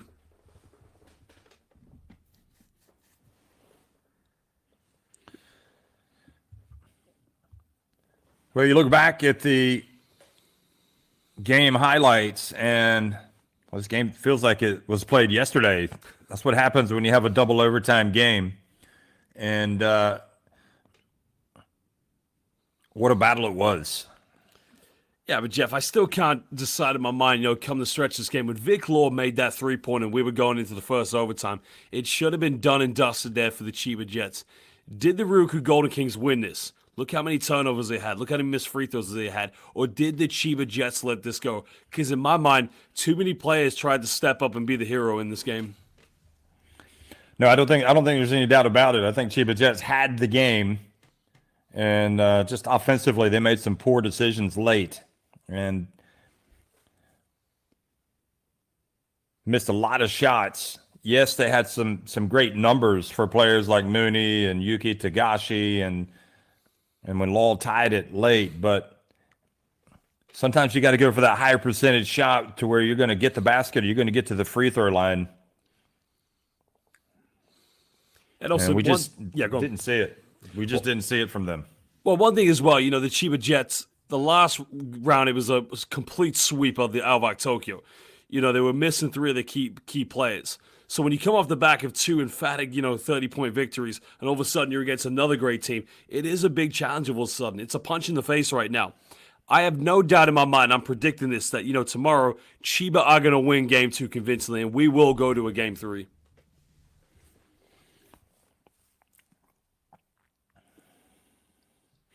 Well, but again, and maybe some of that depends on the health of Mooney. I think Gavin Edwards getting into foul trouble today was a huge problem. So you can expect more of a contribution from him tomorrow. I think Chris Smith, for whatever reason, Chris Smith couldn't get into the game today. I mean, we saw just not even flashes. He missed a couple of layups. He should have really owned his matchup a couple of times going up against Matsuwaka, and he did. He just didn't make his shots. So just kind of an uncharacteristic performance from a couple of players in that Chiba Jets team, and just overall just not playing as well as we've seen them play all season long. But, part of that has to be the credit of the Golden Kings, and even though he fouled out Jack Cooley, played exceptionally well, kind of did what he does. He's very active in the paint. Well, going back to what we previously said about Christopher Smith, that the way I saw the offense from the Jets was whoever had the ball in the hands, you had 4 other static players. People are just waiting for things to happen because it has been a kind of season where they've been able to play with that freedom and a lot of isolation basketball. You can't do that against the Ryukyu Golden Kings. So they got to stress this go. Well, Patrick's got to underline this going into tomorrow's game. You got to play much better, and you got to be as a team. That play right there, you get a ball reversal, you get a wide open shot. Yeah. If everybody's involved in the offense, if everybody's moving, as you said, Jeff, you will get high percentage looks. But they can't come out and play hero basketball tomorrow. You've got to play collectively. And when we say hero basketball, I mean, we're just talking about really in that overtime period. Because Law did come back and make the force the overtime with that great shot. And really twice, this Ryukyu Golden Kings team kind of self-destructed right at the end when they had the final possessions and didn't take advantage with Imamura. But then Imamura became the hero with his shot making right at the end. So this was the shot that brought Chiba back, and it really felt like at this point they were going to go ahead and win this game.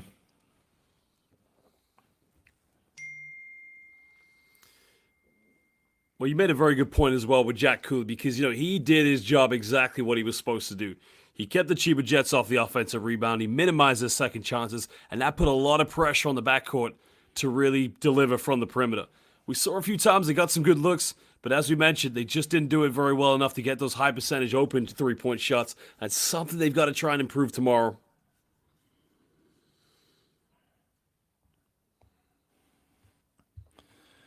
So here's Imamura. That pass at the end, where almost, imagine if this had fallen. Yeah, I mean, he hit the front of the rim. And in the end, that's what they needed to happen because finally the Golden Kings were able to get it going in the second overtime and to at last get the victory. Chiba Jets, again, they dropped that opening game in the playoffs. They were able to come back and win. But listen, I think the Ryukyu Golden Kings, this is a different beast. So tomorrow, I think the start of the game is going to be crucial for Chiba Jets. They need to get on top of this team, and they need to be up by the end of the first quarter. They don't want this Ryukyu Golden Kings team to have the wind in their sails, to get the wind in their sails at all during the game. Great outfits worn by the Golden Kings fans, and they will be celebrating into the early evening, late night hours. Josh, look at the rebounding. I guess in the first half, it was really dominated by Ryukyu, and then it was evened up by Chiba Jets. And somehow, some way, they were able to overcome the bad free throw shooting, the woeful free throw shooting, the Golden Kings. I mean, that's 13 missed free throws right there. But even the Chiba Jets, 6 free throws, that's too many missed free throws on their, from their standards. If you make just half of those, we're going into a third overtime at the end of the day. But 61 rebounds from the Ryukyu Golden Kings. Got two names to you, Jack Cooley and Alan Durham. That just says it all right there. And that is astonishing. We talked about the strength of this Chiba Jets team, perhaps the depth, yet look at the bench. I mean, this is just unfathomable that the Ryukyu Golden Kings bench outscored Chiba Jets 45-4. That just makes no sense to me. Well, again, it would all depend tomorrow for the Jets how healthy John Mooney is. If Mooney can at least be 75% tomorrow, he'll give them a chance. But if he is struggling, it might be as well be two hands on the title for the Ryukyu Golden Kings. But Jeff, I am very confident. You made a very good point. Yes, the Golden Kings, they are a different beast. I've seen them play live back in February in their own arena. They're a fantastic team. But this season can't end now for the Chiba Jets. Emperor's Crown, best record this season. Setting the record for most consecutive victories. They've got to take this to a game 3. If they don't do that, this season will be a massive disappointment. Yeah, they got to at least force a game 3, or it'll just be an off-season of discontent and shock for the Chiba Jets, and really hard to imagine, again, how there's just such lack of production coming from the bench today for the Chiba Jets, at least from a scoring standpoint. 31 points for Tagashi, 26 for Mooney, and 16 for Law. And 26 were team high for Durham, the Hulk, Morocco Man, the man of many nicknames. 15 for Duncan, and 14 for Imamura, who truly hit some big shots at the end of the game.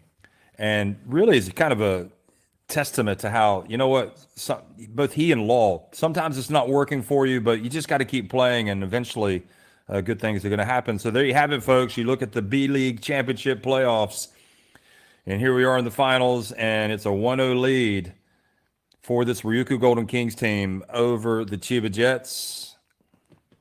Josh, any final thoughts? Well, we talked about Alan Durham being the Hulk, the Morocco Man. I was waiting for you to say he's the Wyoming Michigan native. I also said the Wyoming native from Michigan. I like that one as well. But I thought you were going to tell me something about Josh Duncan, the donut man, or getting a donut. But anyway, Jack Cooley, surely that's the fact. Jack, great game for him. Great game all the way around. Thanks for watching, folks. And we are going to see you again tomorrow. Now this, the Akatsuki Japan. Don't forget the national team, the women's national team that has just captured the imagination. They're going to be in action, so if you want to watch them.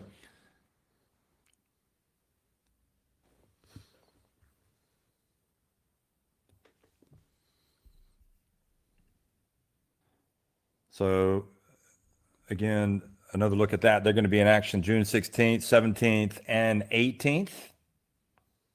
And I believe is that Norway? that's Denmark, that one. Oh, Denmark, excuse me. Okay. So, Josh, with the expertise on the flags, and I believe we're going to sign off now here from the Yokohama Arena. So, again, final score in game 1, 96-93. Ryukyu Golden Kings win it after 2 overtimes against the Chiba Jets. Thanks for watching, and we'll be right back tomorrow. So see you then, folks.